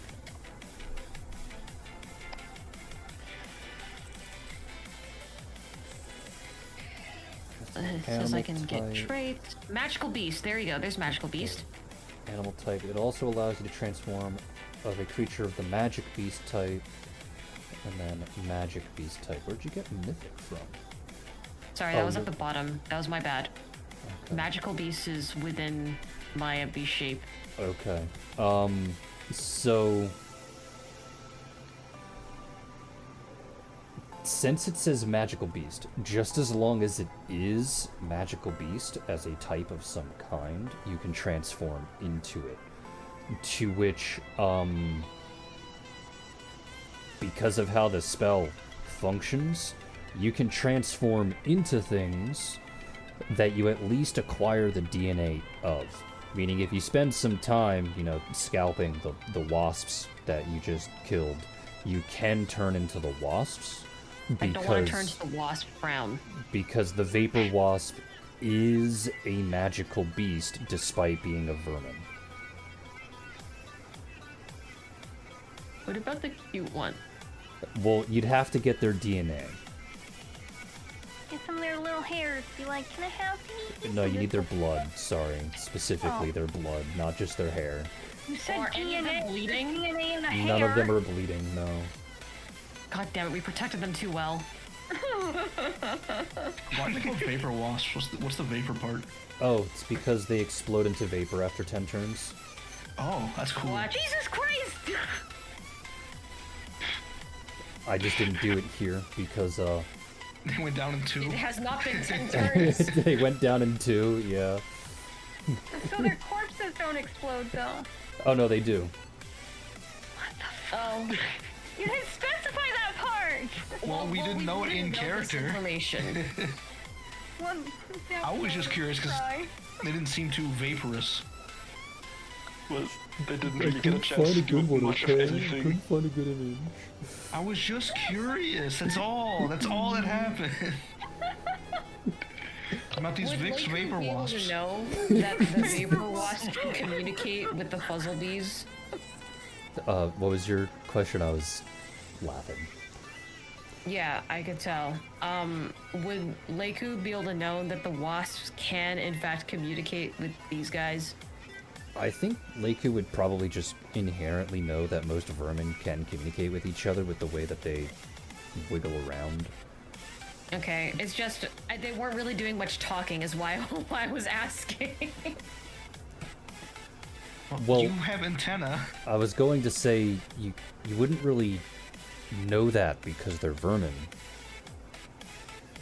Yeah, I guess that's fair. Also, antennas really only pick up emotions. Yeah, and these are mindless creatures on a technicality, Yeah, so so they wouldn't really work. Yeah. I mean, Even I Leiku think you would try. understand that some creatures communicate with antenna, right? yeah, but that's part of the Yeah. wiggling stuff. she was referring. That's what I mean. I thought. It's like, He doesn't communicate like that. That's that's not Her what I was dad saying. would I'm be saying able that to. you would know that some creatures do, considering you yourself have some. Yeah, I guess. I'm sorry, Leiku doesn't speak antennae. She does. She actually hates it. Her dad would know, I guess. Regardless, to continue, as the Fuzzlebees, look around at the individuals that are nearby, scoping them out to see what's going on, they simply just fly away and fuck off. Oh, okay. Bye. Does Vivi want to follow them? I want Vivi to go to the does. construct first. Okay, Katan's going with Vivi. However, almost immediately after the Fuzzlebees leave, and Vivi wants to go and follow them so that she can grab, you all hear a roar of a dragon. To which, a couple of moments later, you see that a dragon descends from the sky, landing on the ground nearby the most northern entrance of this castle, to which it then starts to stare down pretty much everyone else that is there. So now, from this dragon's perspective, there are about, 12 humanoids, I think, and about 7 dead bugs. And a dead construct.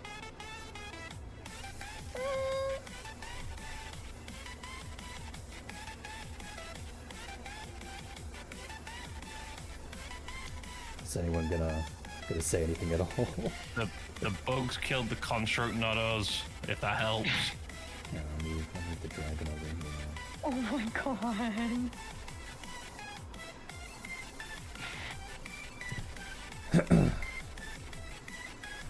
The dragon does begin to slowly prowl down from that northern entrance, to which, as it does so, it is quite clear that they are examining the group. Various sense motive checks are happening, and once they are close enough, they ask a very important question of, who the fuck are you?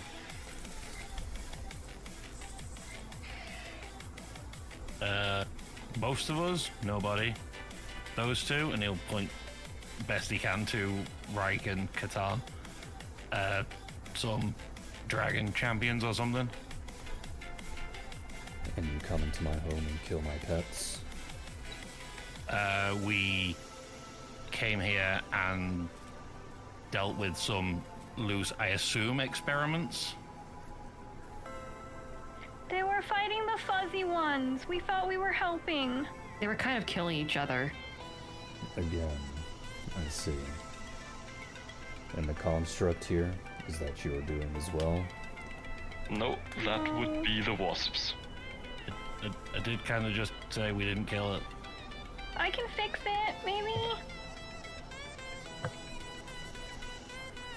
But it's true, she is good with constructs.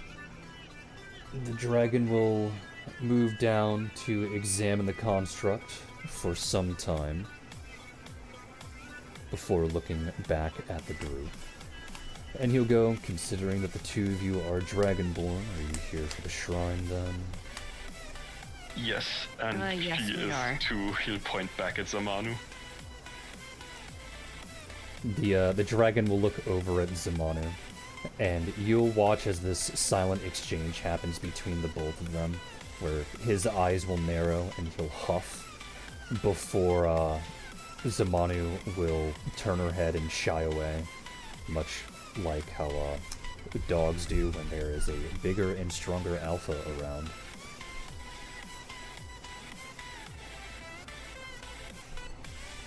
Any response to that, right?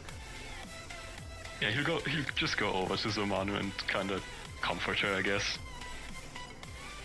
Just, it's alright. I'm here. Oh, I have a much better image that I can use. I'm very silly. I forgot to put this in here, and then I forgot that I had just a completely different thing that I can use for this guy. So that it doesn't seem so awkward here on stream. There we go. I never really felt so awkward and missing bits and pieces.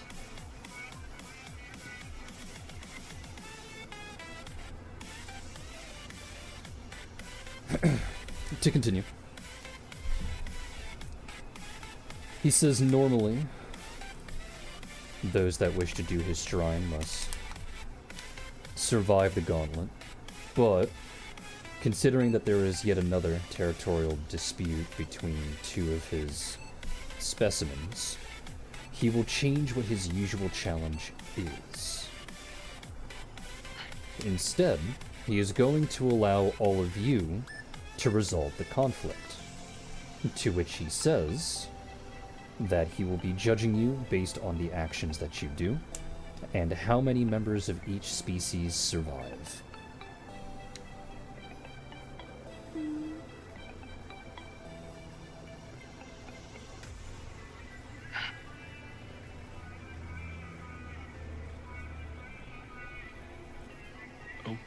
Okay. Could you tell us a little more about what this conflict is? It is a territorial dispute.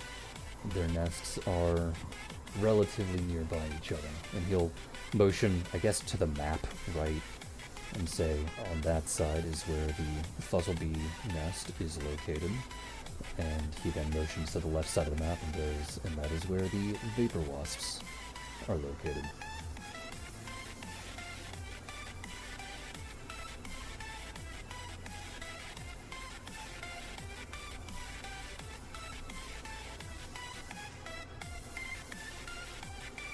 Why did they attack the construct? This construct is an alarm construct. It is mostly just to sit here and tell me that there are things going wrong as it patrols the area. My guess is that it moved in a way that they didn't like, or made too much noise. Okay. Have they had territorial disputes before? A couple of times, yes. Usually when one nest gets a little too large. Why are they next to each other then? Because they harvest very similar things, or at least have a symbiotic relationship in the things that they harvest. So we can't move the nest. No. Okay.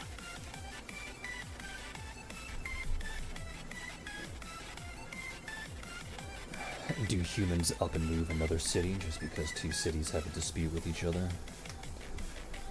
Sometimes. Not to No. my recollection. Lysandra, when's the last time you saw an entire city move over a war? Well, what if it's like a small town? My point stands. Usually someone just dies and that's the end of it. On one side or the other, they don't move. I mean, I guess I am. I've been here for a while. Okay, I'm gonna stop now.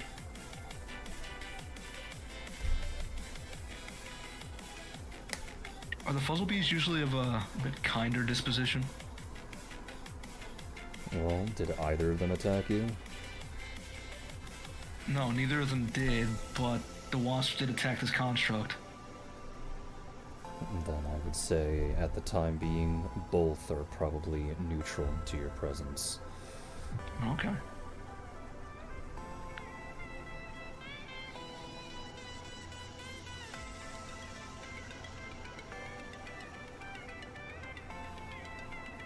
Well, we have our mission.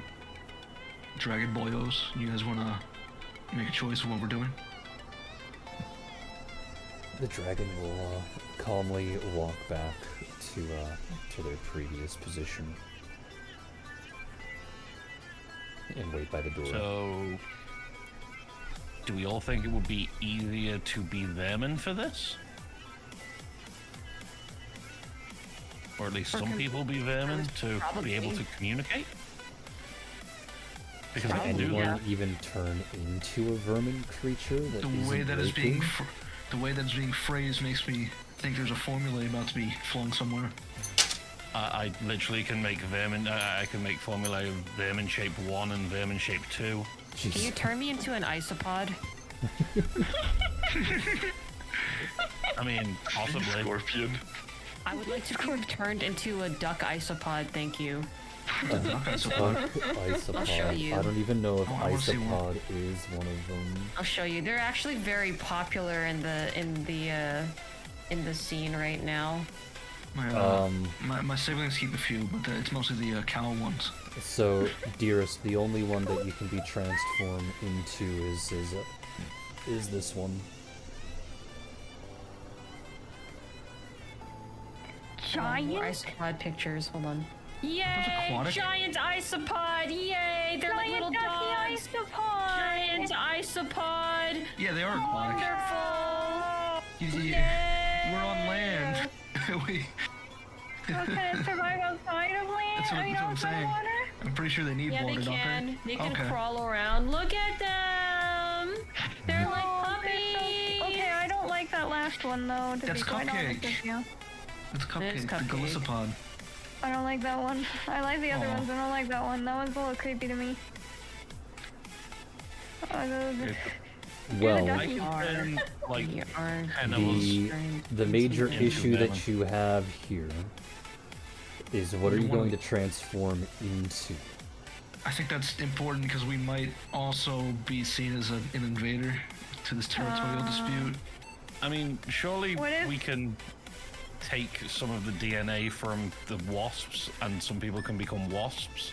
Yeah, and some people become. Mark, Fuzzle we bees can be instead? bees. I mean, I don't Half think of us. We don't Be have wasps? DNA of the fizzle bee, the fuzzle bee, but Do you need DNA to make the potion?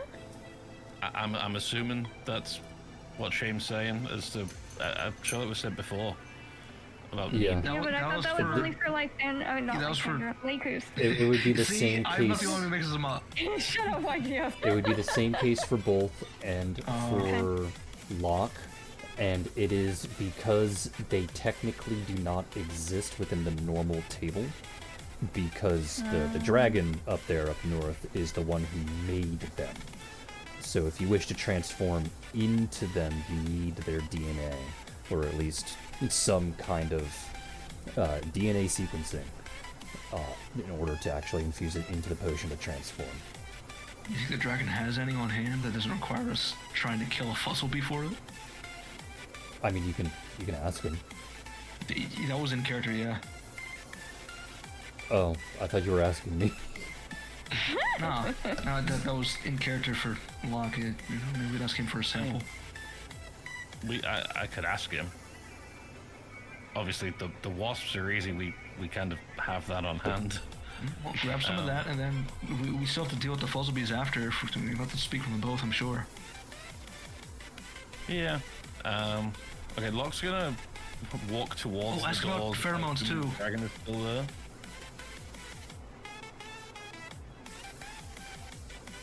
I assume the dragon is still up by the doors. Yes. So you're gonna go walk up to where the dragon Yeah, is. Locke is gonna head up there.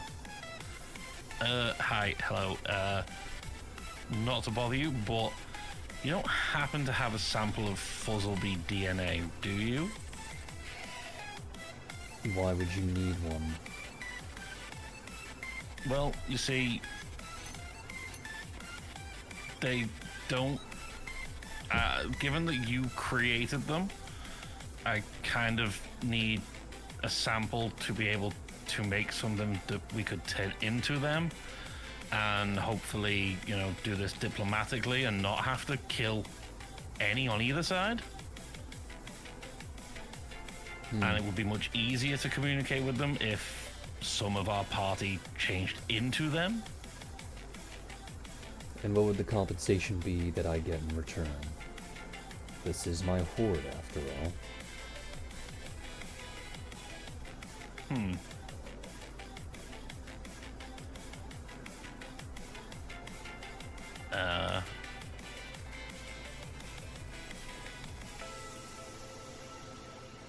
Hold on. And he'll go back to the group. what do we have that we can give this dragon in trade? I mean, Sammy's not here, so, you know, we can't offer the spider. Aside from the inherent benefit of resolving this without any, loss of more samples or specimens, What if I fix his construct for him? that's something we could offer. I might have some weevils inside my hardtack, but aside from that, I don't really have anything. Okay, so the best offer I have is Lysandra can maybe fix the construct. Don't say maybe. He'll turn it down if you say maybe. Okay, lie to the dragon. Gotcha. What? I mean, That's not lying. You know, I could Lysandra probably will fix work that. to fix the construct. That's all you gotta say. She's very talented. I'm sure she can do it. Okay, I'm gonna cross the bridge to the dragon. So, if we can have a sample of the Fuzzlebee DNA, my friend can work towards fixing your construct for you. And it'll be at this She is at this a good moment mechanic. that all of the wasps, one by one, the ones that were previously slain, start to pop and explode, spreading acid everywhere. Someone get me a sample. Someone get me a sample, quick, before it pops. Or Reich will take out a vial and get a sample of whatever the fuck he can scrape off the floor, I guess. Thankfully, it This doesn't is hit going anyone well. because I'm too lazy to make anyone do any reflex saves at this particular time being. But by the time anyone pulls out like a flask or a vial or anything to scoop up goop, all that's left is acid on the ground. It's fine, I'll take the acid.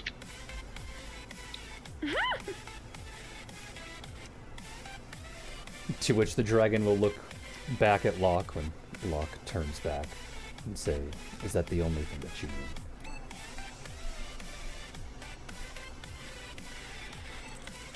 need?" It looks like I'm also gonna need wasp DNA. Would you be able to fathom as to the reason as to why I would say no? I mean, probably because these are your creations and you know that the potential is that if I have the DNA, I could find somebody or even be capable of recreating them, and then they aren't specifically just yours. However, whether you believe me or not, I have no interest in recreating your creations, and they are entirely yours. We just need the ability to be them, to help calm them, and then, claim the shrine. As you are speaking, his eyes will slowly scan away from Locke and up towards Sylvie, who has crouched down near one of the puddles of acid and is poking it with one of her spider legs.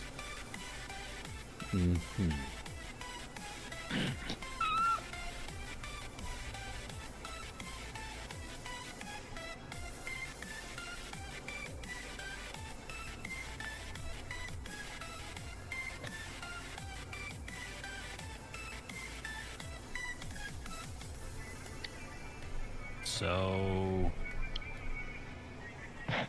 repair the construct?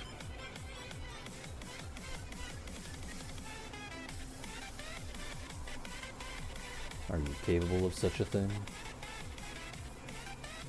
Oh, I have no doubts that Lysander is fully capable of repairing your construct. Okay. I don't entirely believe you in the fact that you would not do anything if I were to give you any of their samples.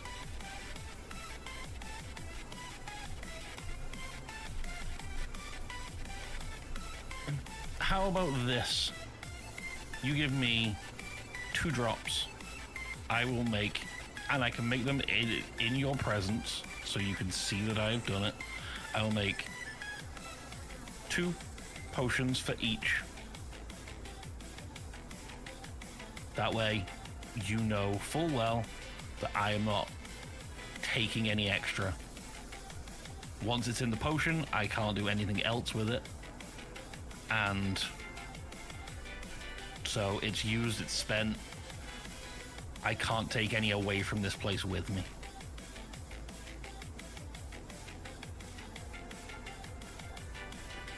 There is a very long stare down between this dragon and Locke, to which Locke, I need you to make, we'll say, 3 diplomacy checks.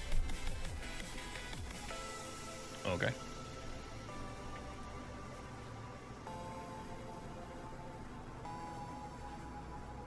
I'm so glad in this moment I didn't Why are neglect you drawing so many speaking. isopod sonos?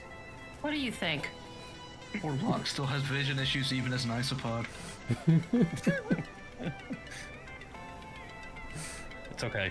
Those Just- vision issues don't go campaign away. where I reveal that the glasses have always just been for an aesthetic look. They're not useful.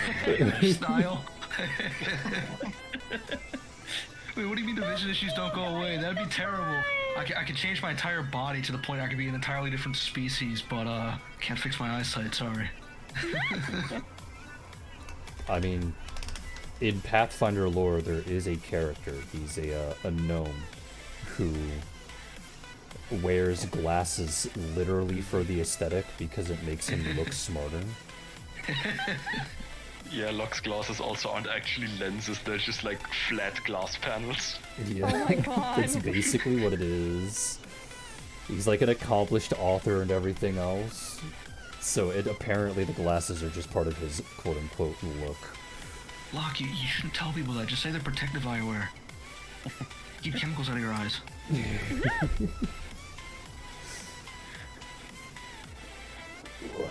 Alright, so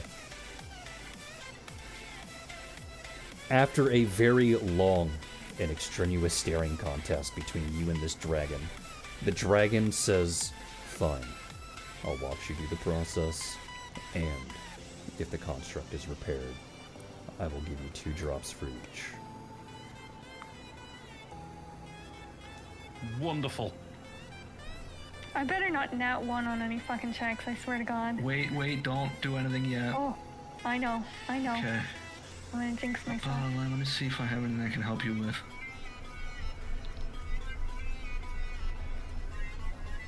Alright. Locke just shouts back across the bridge. Lysandra, fix the construct, please, and thank you. But best I can help you with is... Sylvie actually might be able to help too, right? Because she lived in one. Yeah, Is but she? she's now a little bit too big Oh, to really help with that in particular. unfortunate. But I can cast Good Hope on, I don't know, everyone who wants to be within range of Rosalind can have it for a few minutes. 20 minutes if you want. What does that do? A +2 on pretty much every 20 roll. Oh, and damage rolls. Yeah, Oh, all okay. d20 rolls as well as damage rolls. Do I have anything I can cast on myself? I don't think I brought anything I can cast on myself, because I'm really dumb. You don't have a guidance? I do have yeah, I do have guidance. Is I guidance just meant like like an additional +1? actual. Yeah, I just meant like an actual spell, but I don't usually bring spells like that. Yeah, I have guidance, so I guess that would be like an additional +3. Do they stack? Let me see what... They do, because they're different bonuses. One's a morale That's what I was bonus, wondering. one's a competence bonus.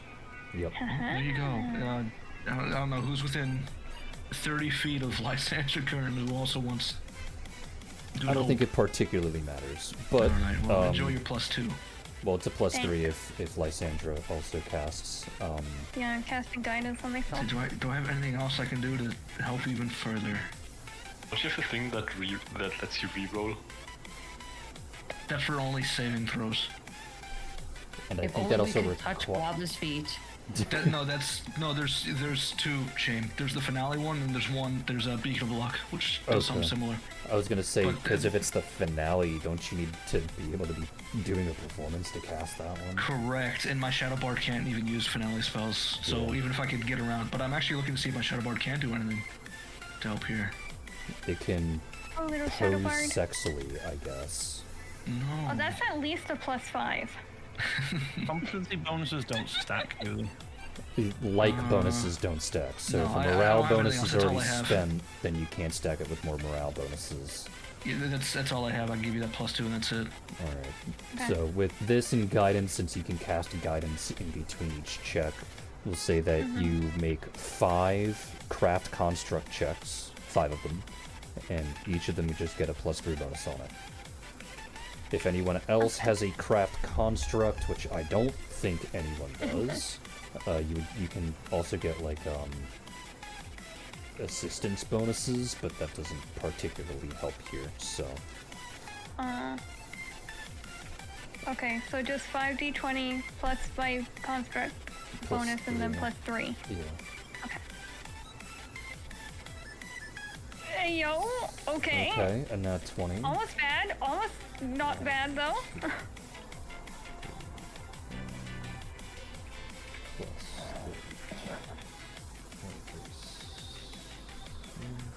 4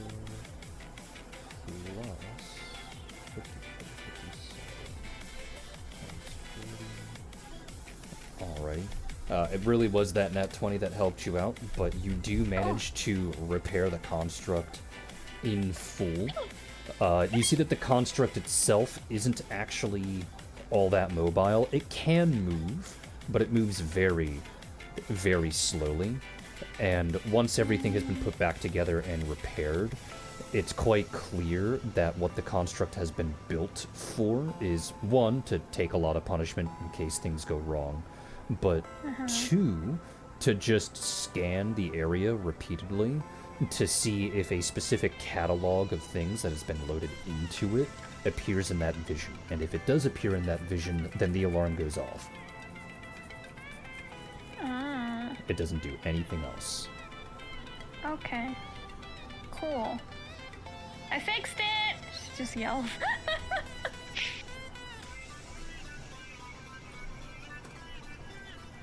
And then we would go back to Locke so that he can do his craft alchemy checks. Because you're making 4 potions, right? Yep. 2 for each. 2 for each. Let me check Vermin Shape. Vermin Shape for you is a It would 4th level require and then a Vermin Shape 5th 2 level. specifically for the wasps, What was because that? they are large. Yeah. It would require Vermin Shape 2 for the wasps. Alright, Alright, so I guess you're gonna have to roll them separately because of your investigator silliness. Yes. All hail the silliness. Alright, go ahead and roll that 4 times then.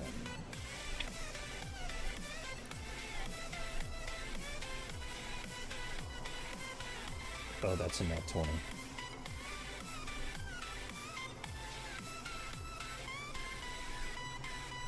And that's a nat 1. Oh, and then that one. Alright, so one of the wasps just doesn't happen. And one of the bees has double the length. Which is an absurd amount of time. 2 minutes per level is absolutely absurd. It would have been funny if it was just a longer bee, same length of time. Literally a longer The bee is just slightly longer, like a cat you just picked up, you know? So the question becomes, how is the group going to handle this? You only got 1 wasp potion. You don't know if these things are hostile. The bees did leave, but that doesn't necessarily mean that they're hostile. Like, honeybees, for example, aren't really hostile unless they feel that the nest is threatened. Wasps are hostile all the time. Because they're wasps. Especially fucking yellow jackets. But you only got 1 wasp. You got 2 bees. 1 bee that lasts longer, I guess. So, how is the group going to do this? You guys going to split up and just have, like, 1 person try and do diplomacy on one end and 2 people try and do diplomacy on the other end? How do you want to handle this?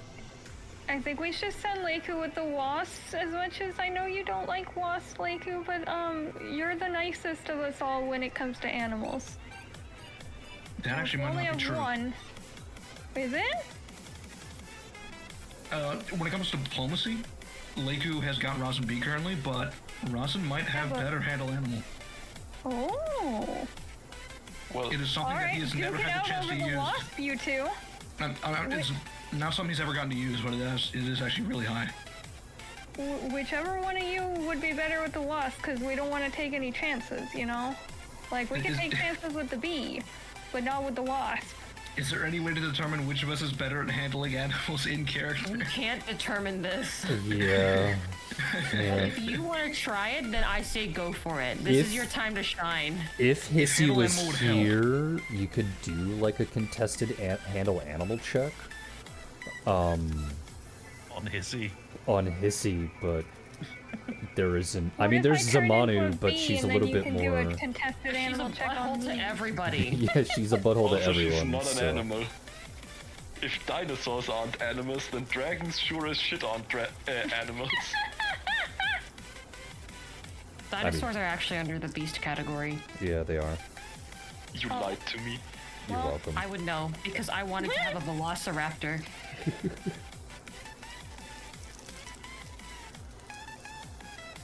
Well...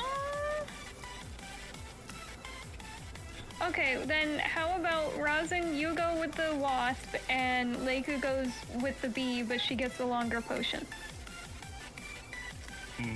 Should Well, we my go- question then is, if we're transformed into them, is that a handle animal thing or is that a diplomacy thing? You would be diplomacy. So yeah, Rosin will not be taking the potion then, because his diplomacy is just middling right now. It's not great. Okay, is there anybody Okay. else with good diplomacy? That isn't an NPC. Let me Might check. decent. I have none, so it's not me. Worst case scenario, Leiku could just go to one place as a wasp and then go to another place as a fuzzlebee. True. We should But- probably but- do the B first because we have 2 shots at B. Well, hear me out here, okay? I don't... that is a good idea, but also, what happens if we need to, like, have them talk to the wasp? You know what I'm saying? Like, can't you guess just that's be the fair. wasp and talk to the fuzzlebee? So, like, if we use the wasp too soon and then change to the fuzzlebee, we don't have a wasp for them to talk to work it out, you know? That's a little roundabout way, but I got there eventually. Vivi But you will, get what I'm saying? Vivi will start to wiggle back and forth. She's not adding anything to the conversation. She's just saying buzz, buzz, buzz. Oh, buzz, buzz, buzz.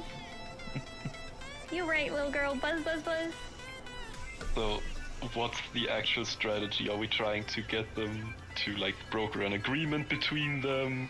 Get both of them to make demands and then say if they can fulfill it, or do we just ask them nicely to please not murder each other? We need to figure out what the actual problem is first, aside from just territory.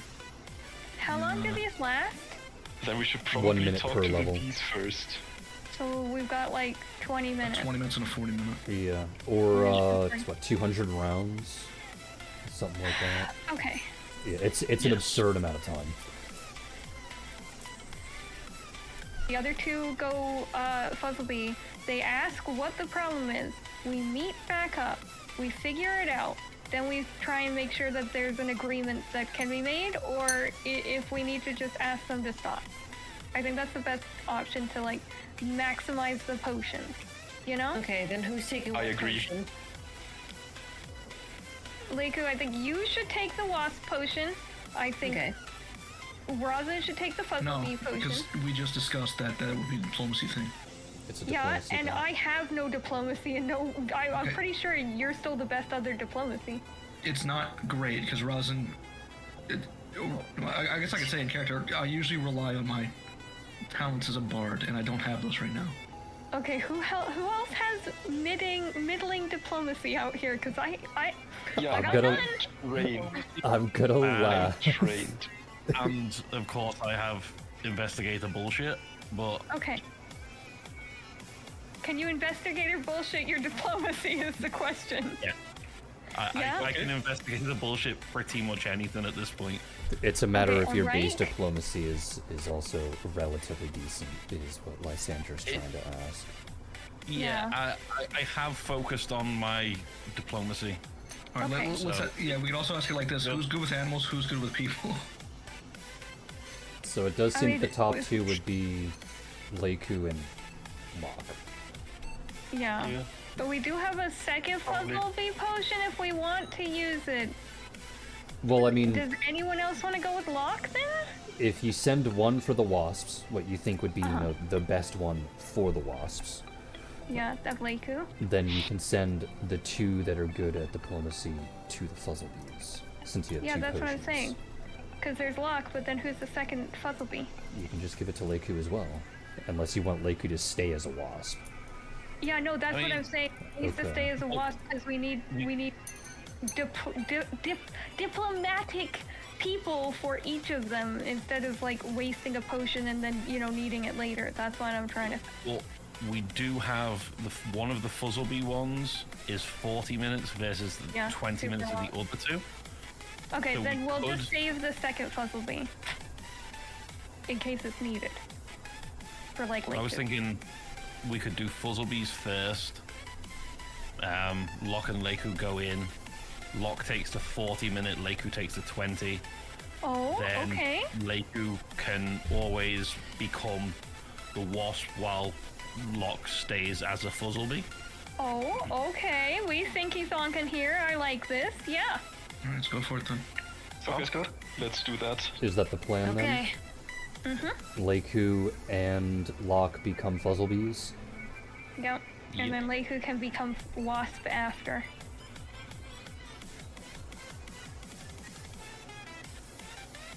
Okay. So Fuzzlebees first, which I think is this one. Yes, this is the Fuzzlebee side first.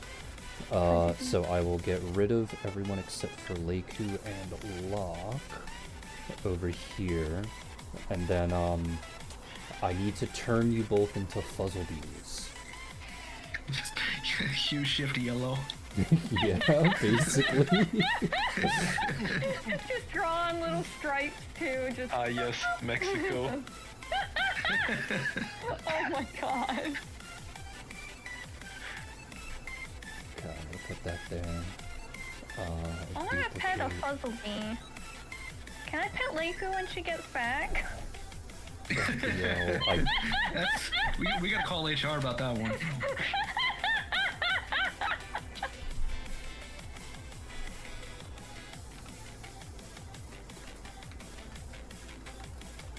there we go. Okay, so colors.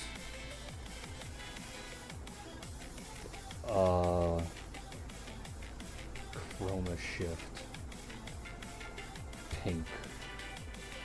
Oh, Bright pink. God. I mean, if we're going with the weird things that stay when people transform, I'm pretty sure Locke is just a blue Fuzzlebee. Value invert. There you go. Oh my god. no, that's literally Satan. That is literally Satan. Get that thing off my Okay. screen. Yeah, we walk in. Wait, hold on, stop fighting! And then everyone looks at Locke and they're like, you gotta fight harder. There we go. That's Locke. Oh, God. Oh no, It's a that's creepypasta. terrifying. No. Oh. No. Yeah, you sure I you want hate to that. put a Fuzzlebee You should now? have stuck with the original one. This is your fault, dude. Leiku turns to Locke and goes, Locke, we can be bees. I would never, Leiku would never say that. She'd sooner shoot herself with her own pistol.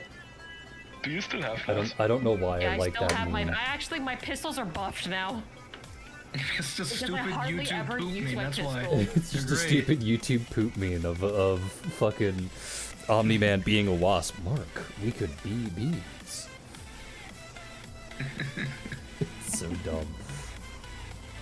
Alright, so the both of you drink a potion, and as you enter the nest, you see that there is like an extenuous war going on this side of the nest with a whole bunch of Oh god.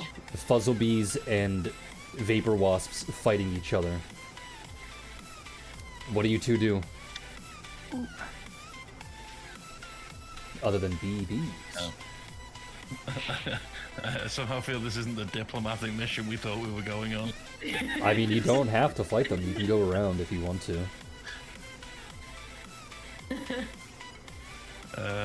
Well, there's no other option right now. There's enemies around. Leiku's going to buzz on in and go, guys, please stop fighting. Can we talk, please? Please stop fighting. All right, hold on. Please. All right. Please. So you move 45 feet in because you have a speed of 60 while you are a BB, and you're like, everyone, please stop fighting. Please stop fighting.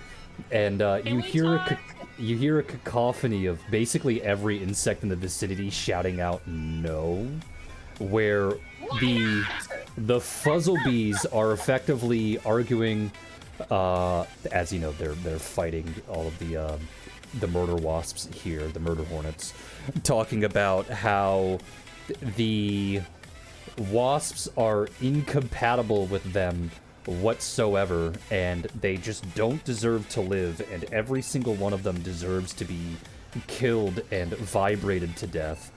And the wasps are returning with various different arguments about how much they just want breeding rights with the fuzzlebees. Wait, what? Hold on. Perfect. Why no fuck? I say with all four arms in the air. Why no?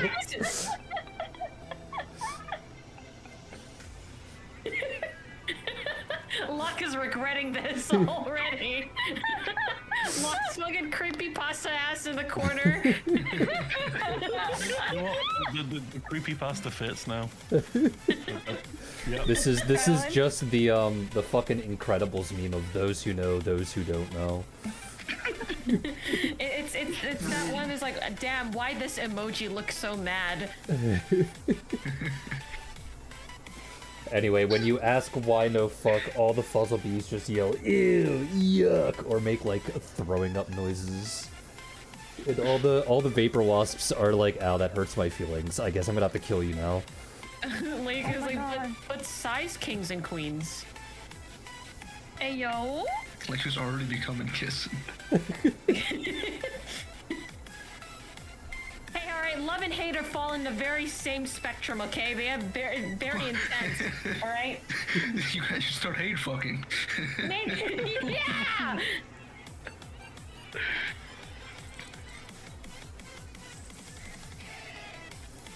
Well, you now know the reason why they're fighting, and I don't think the B session would be this, so I'm gonna be honest. Yeah, I didn't think so either. Well, hold on, I gotta do that.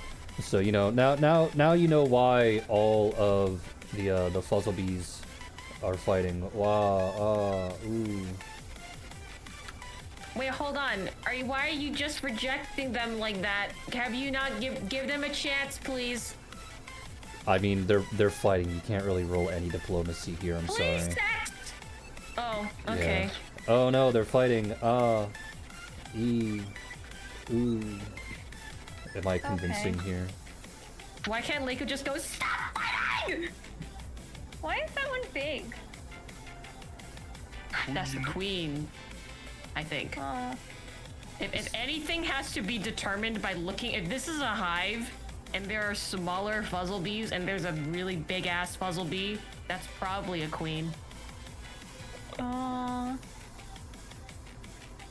Okay, talking to what I assume are gonna just be drones is not gonna work. I think we need to head in and try and find a queen. Fine then. Mark. I'm talking to your manager. Leiku goes to look for the queen. Why are you like this as a fuzzlebee? Like, what the I was fuck? going to say, are you sure you want to continue in this particular hive to try and talk to the queen, considering, you know, they are fighting? Wait. Leiku's gonna turn to Locke, put all 4 bee paws on Locke's face and go, we gotta talk to the wasp because if all they want to do is fuck, this will be real easy. Let's go. Okay. Oh, no, I don't like the sound of this You one. realize you go alone because No, if I'm they not just going wanna alone.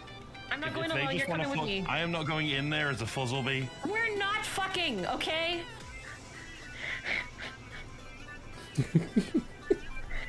As a smaller creature than the creature wanting to fuck, I can tell you right now, you don't get a lot of say in the matter.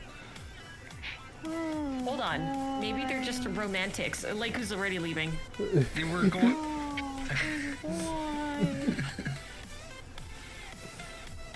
We can't have sex. I'm gonna kill you. How Leiku's herself, romantic. like, this is so easy. This is so easy. They just want to fuck. I regret that I was the one who thought What's of wrong this with to it? send these two in here. I don't like this anymore. Hold on, I gotta pinkify,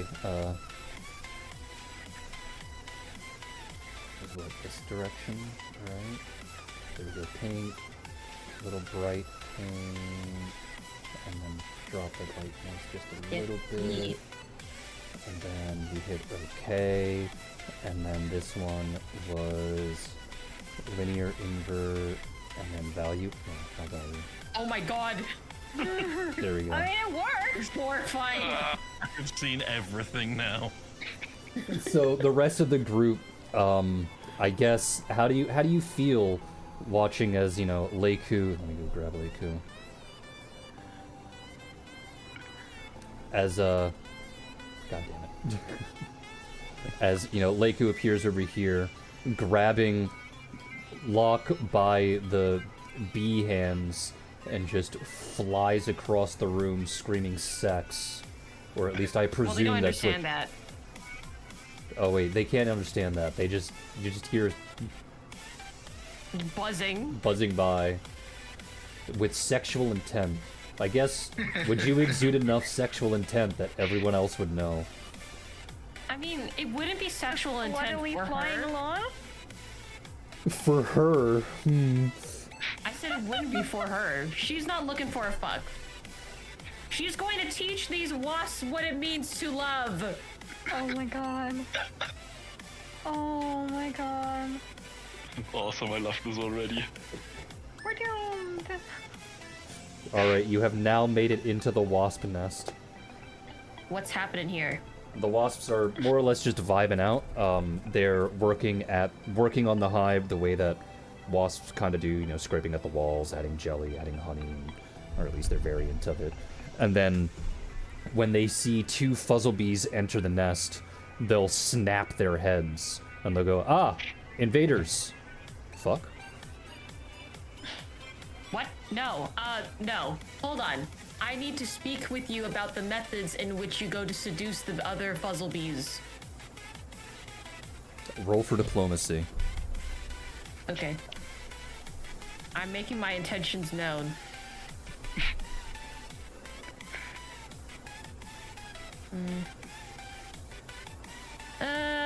Where's my diplomacy? This one I gotta scroll down because I was looking at my feats initially. Diplomacy, okay.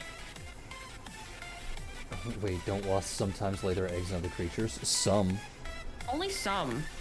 That's like a very particular. I think you're talking about the tarantula hawk wasp. There's a couple of other species that do Adjust it too. glasses. There are other. Yeah, there Are you are other racially species. The profiling most the common wasps? one is called the tarantula hawk wasp. Yeah, what However, are- not all wasps do this.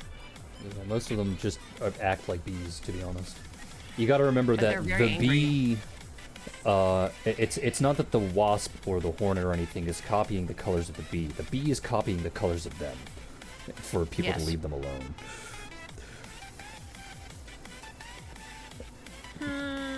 So, they look at you, you know, wanting some fuck with their heads tilting back and forth every now and then, and when you declare that you were there to diplomat the queen wasp, they go, "Oh, damn. Okay." And then Yeah, turn I'm back sorry, and go back guys. to their work. Okay, Up and then again. Leiku turns over to Locke, thumbs up with all 6 legs, and then starts walking in. Locke sighs and just follows.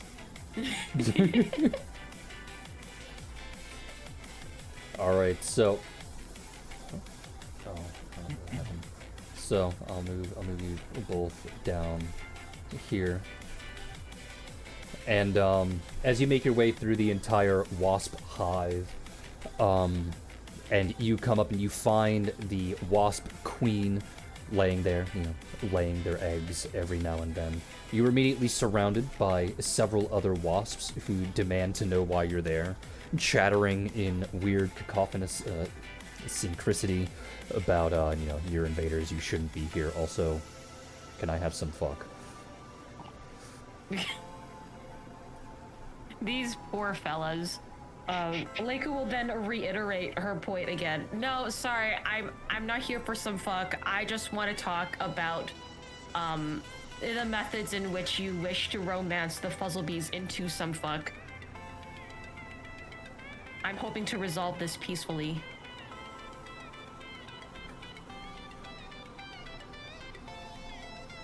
Also bows. Okay, guess 2 diplomacy checks here. Okay. 2d20. Why is it doing this to me?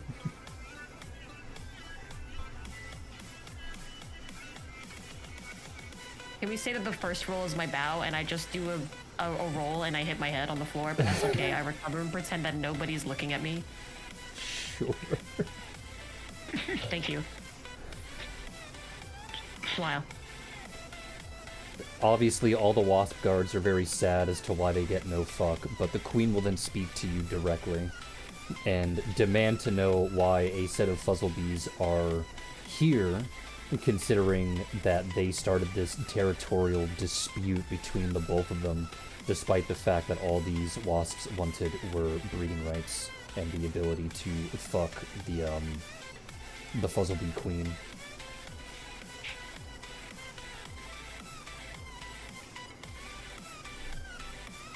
Hold on, out of character question. Locke, do you want to try anything? Or... You go right ahead. Okay, alright. I was just wondering because you also transformed here. Okay, alright, that's fine. I mean, I'm pretty sure that this is just how Locke feels right now. At this point, having been dragged past the entire party, he is already hearing the, lecture he's going to receive from his already proven to be jealous wife.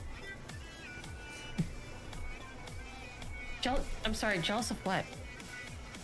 Well, let's just say that he was kept very close after the whole incident at the previous dragon shrine when Lysandra went to fuck a dragon. Well, it worked out. It's okay. She doesn't understand B-talk. Alright, anyway. Lego go, I didn't realize that the Fuzzlebees started all this. I'm simply here as a third-party diplomat. I just wish to see things resolved peacefully. Roll for diplomacy before you continue. Okay. Okay, 1d20 this time. Oh, okay. Shit. Continue. Oh, damn.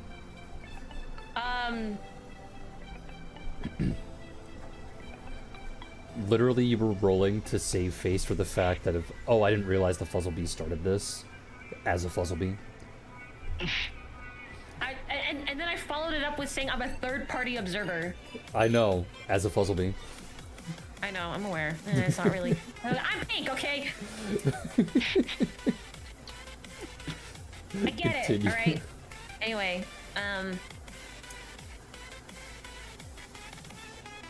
was just hoping to resolve this conflict peacefully. Maybe, I could talk to the worker drones. I feel like it's a little bit aggressive and, I just think that maybe we could try a different approach, mayhaps.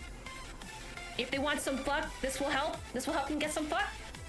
Roll for diplomacy again. Okay.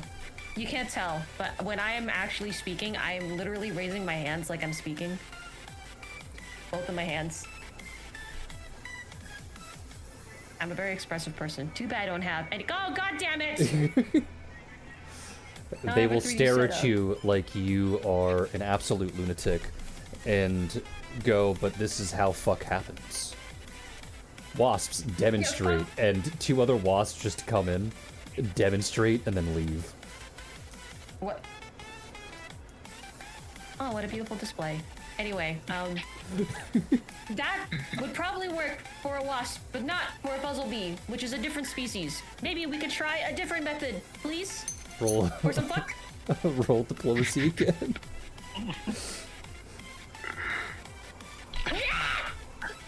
They ask what this other method would be, and for a demonstration.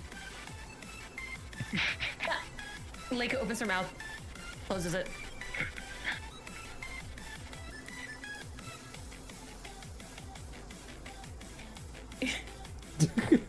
Leica in her head, shit, I don't know. I'll be right back. Let me confer. Are you leaving Locke there? Hold on, before Leica leaves, she's like, is there any way that maybe we could call back the wasps from fighting the puzzle bees? Maybe like a little bit of separation might do some good, so that no one gets hurt or anything. Roll for diplomacy. Hey. They say okay, and then the queen starts to release this very loud buzzing. It almost breaks your eardrums as a bee. To everyone that's outside, they just hear a faint buzz in the background. And then suddenly, like 30 vapor wasps leave from the fuzzlebee nest and just fly to the other nest. Expect this session to go this way. What am I doing? You're being kissing. What do you mean? I don't know, but you were very happy about it the whole time, so just let This you is roll very with funny it. to me. Yeah.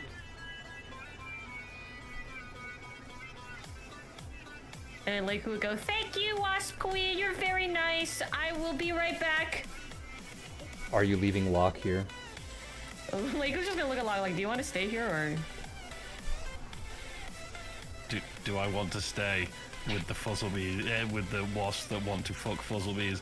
No, I do not. Okay, all right, then you come with me. Smile. Let's go. Fly. Actually, would Locke go with her to talk to the other fuzzlebee queen? Or would Locke go and try and inform the dragon? Locke would go and inform the dragon. Alright. Doing this means that you do have to end the fuzzlebee early. Oh, fuck. Oh no, but you've got the long one. I did. What? No, I thought Leica had the long one. No. No, he has the long No, one. Locke So had the Leica long was one, gonna 'cause- do the walk after. Yeah. It's fine. Leica's still a bee. Yeah. Lake has got this. Locke is going to go and Worst speak case to the scenario, dragon. Locke can drink the wasp one. True. Yeah. I'm just This is worried not about going the to plan, time but that's okay. limit. Ah. Alright, so that means Locke, you were dropping. You are no longer Flock. Locke. oh, that's what you. Okay. Yeah, Flock and Fleck. Okay. What? Fuzz will be Locke and Fuzz will be Leiku. Oh my god. With how often you do the stupid bee names, I'm surprised you didn't just go with that this time. The one time it would have been appropriate. Smiles? Why would I ever be consistent? It's not even consistency, it's just the one time it's appropriate. Alright, so we'll go to Locke first. So Locke, as you fly back with Leiku, and then Leiku just zips off to the other side of the map, you fly your way over to the Golden Dragon, untransform, land on the ground, and speak. Okay, so we know what the issue is between the two species. The wasps just want mating rights with the fuzzlebee queen. My friend is trying to negotiate, but realistically, you might have to just like step in here and lay down the law to one side or the other. They are your creations at the end of the day. Oh, I thought it was a territorial dispute, like wanting to expand their nests or something along those lines. Apparently not. Apparently the wasps just want to fuck. Oh. Well, that's easy. I have pheromones.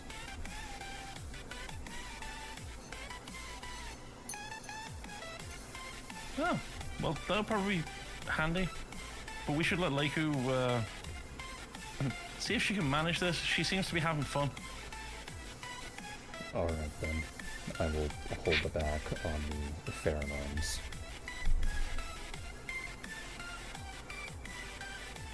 So now we go over to Leiku.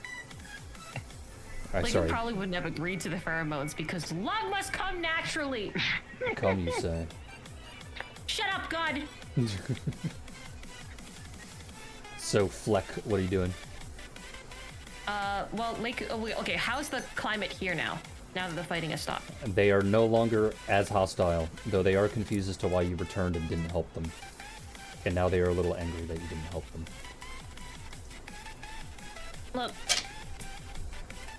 I'm sorry, but the situation just feels exceptionally aggressive. I would just like to talk to your queen, mayhaps. I would just like to resolve things peacefully. It doesn't actually seem like the wasps want to harm you in any way, shape, or form. I feel like this might just be a misunderstanding. May I please talk to your queen? Go ahead and roll for diplomacy. I'm still raising my hand when I talk. What the fuck's wrong with me?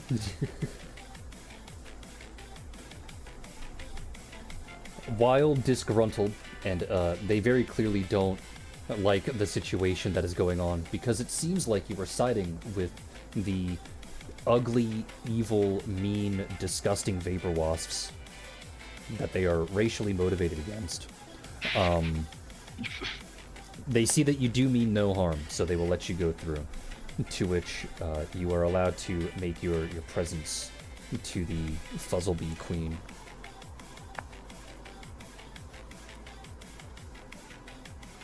Hello, Fuzzlebee Queen. It seems that there's just a lot of heated tension around the Fuzzlebees and the wasps, and I would just like to try and resolve things as peacefully as possible. Why no fuck? Go ahead and roll for diplomacy.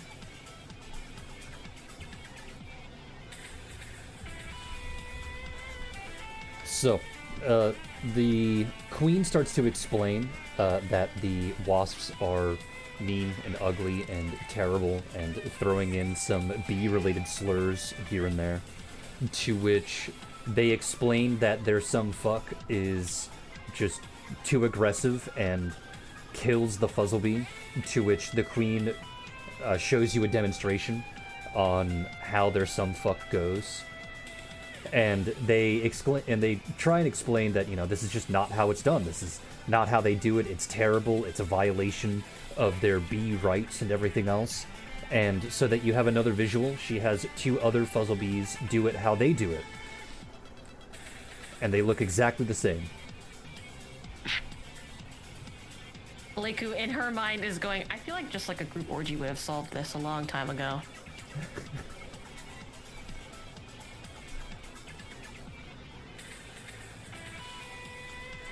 So the queen declines. No, they do not want some fuck. That is terrible and disgusting and bad. And, like, they're just not good at it.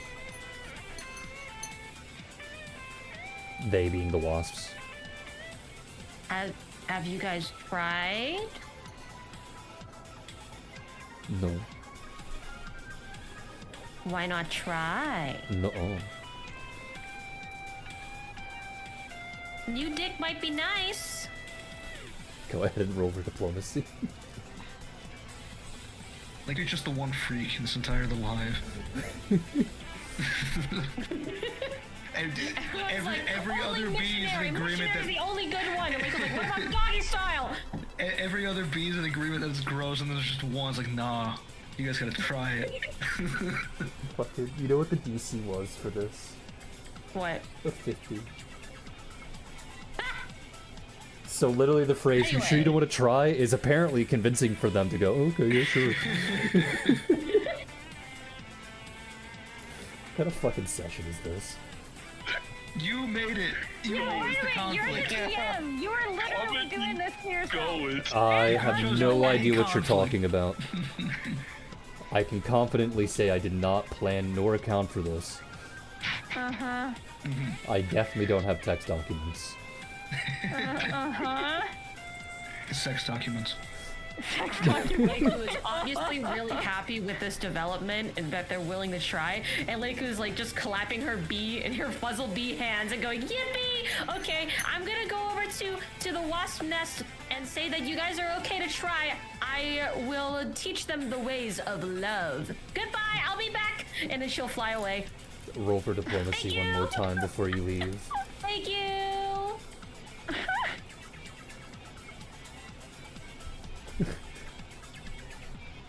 I don't know why this is working, but okay. So once again, the Leiku group is watches the- as Fleku just flies across the screen again, going wee, and then goes back to the Vapor Wasp Queen. They're willing to try, but I want to give you guys some advice. Roll for diplomacy. Okay.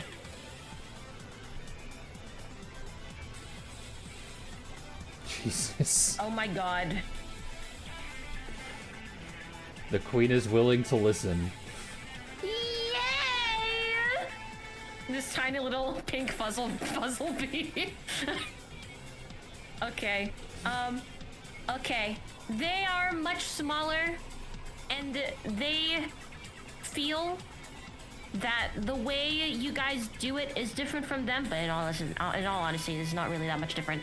But it would go a long way if you guys were a little bit more gentle until they say they don't want it to be gentle anymore, and then aftercare. Let me pull up a diagram. Roll. I'm gonna start drawing in the honeycombs. You mean dancing, because that's how bees communicate. I mean, I need a PowerPoint presentation here for aftercare a little bit. Yeah, you have to do the little wiggle dance that bees do. That's Okay. your PowerPoint presentation. Okay. Go ahead and just roll 2 different diplomacy checks. Okay. You can just up enter. Oh, okay, I guess that works too. Fucking. I don't know why all of this worked, but you have now educated the Vapor Wasps into being better bee lovers. I'm so happy for them.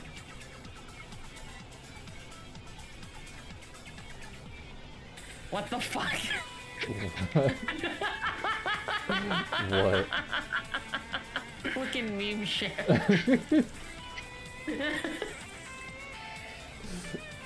Yeah. Yeah. Why do you have this on hand? That was like 5 seconds. I'm good at Googling. You have a textbook or something? Valid. Okay. No, I'm just good at Googling. Anyway, Leiku's really happy with this development, and she'll go, okay, let's try it.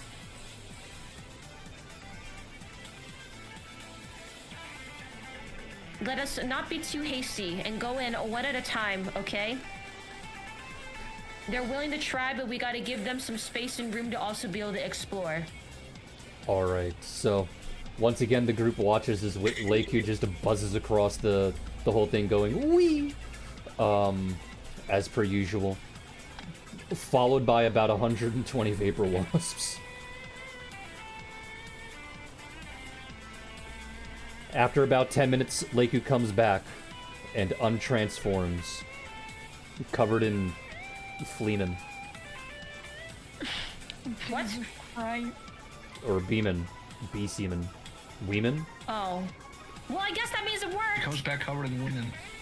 If it works, right? Leiku comes back, she transforms, and she's just covered in honey, and she's like, alright, it's been resolved. Let's give them like an hour or so in there.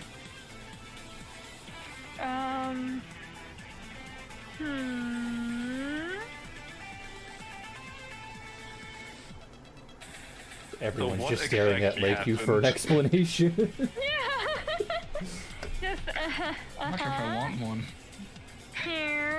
Would you like some honey? No, I'm good. Thank you. Okay. Lockwood just say to the dragon, I think she was successful. Leiku will walk over, walk over to where Luck is and give her a full analysis report.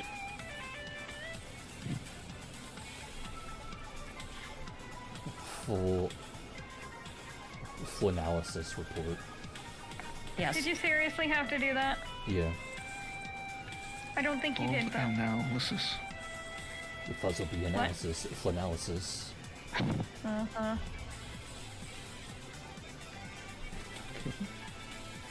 Well, I guess you completed the shrine. Yay! I guess.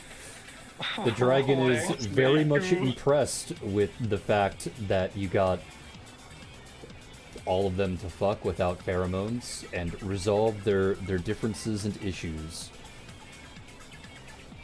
Good. They just needed a lesson in foreplay and aftercare, that's all. Good job. I showed them how to do it. You gave them a first-hand show, is what you're telling me?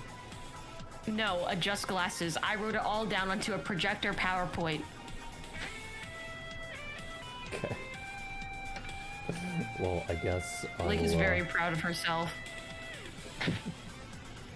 I guess I will, I'll close this since we don't need it anymore. Alright then.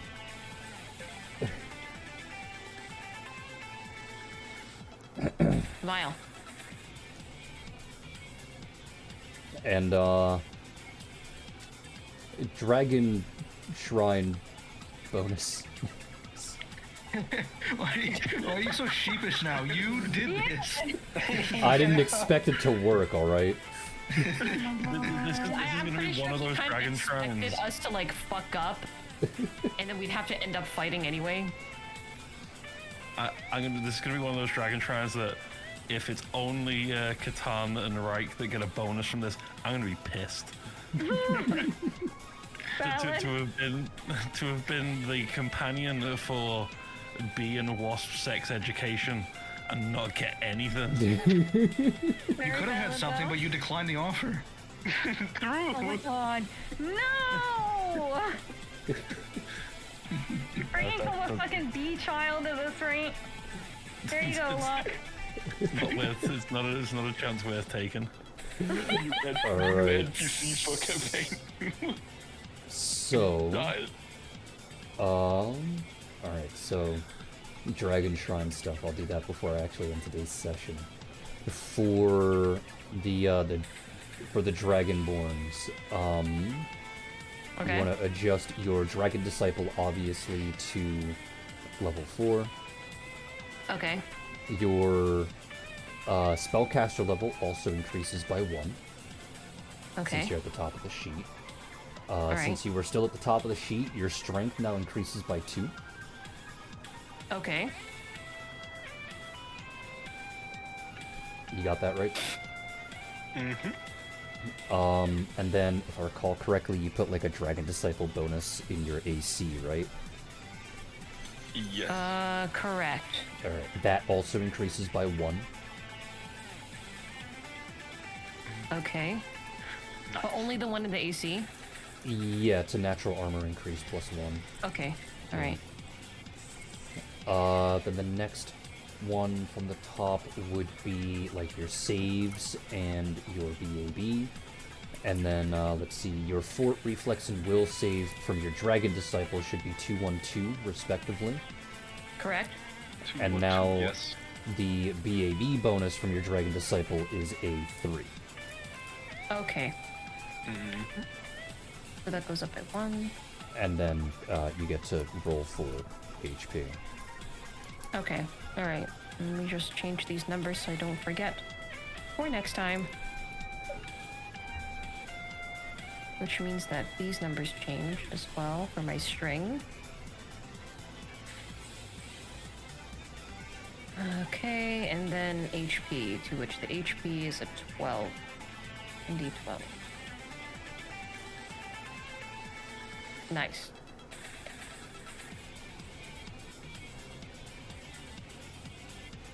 And when I add this HP to my HP, I don't add anything else, right? It's just the Dragon Disciple HP roll?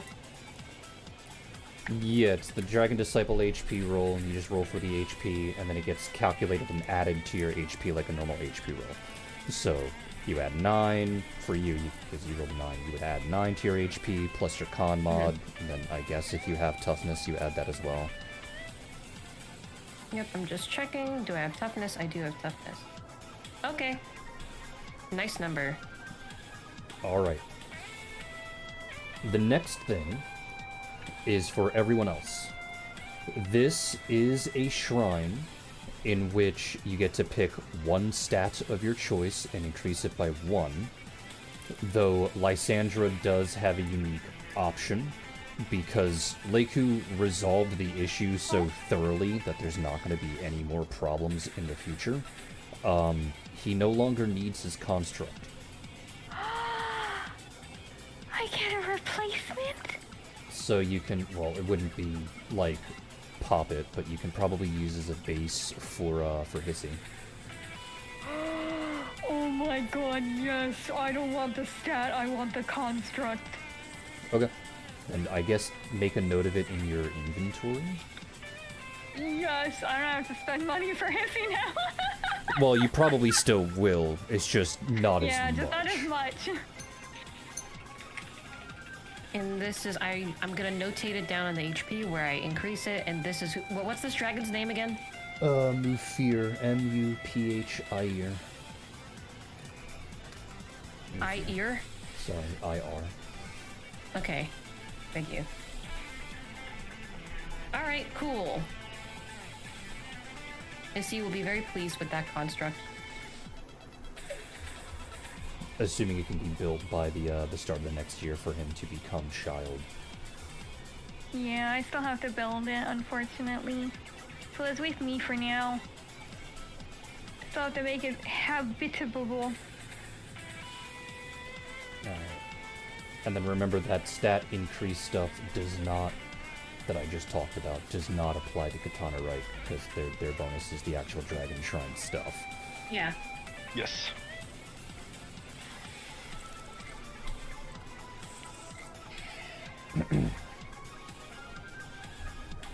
Oh, that's an extra 23 skill points for me. Each one, that's nice. Alrighty, and then I gotta adjust the money sheet afterwards. And then I can close all of this. Alright, yeah, I guess that is the end of today's session, so I'd like to thank you all for being here. I'd like to thank you all for coming out. I hope you all enjoy the rest of your afternoon, evening, and good night. Bye. Bye. Bye. Bye.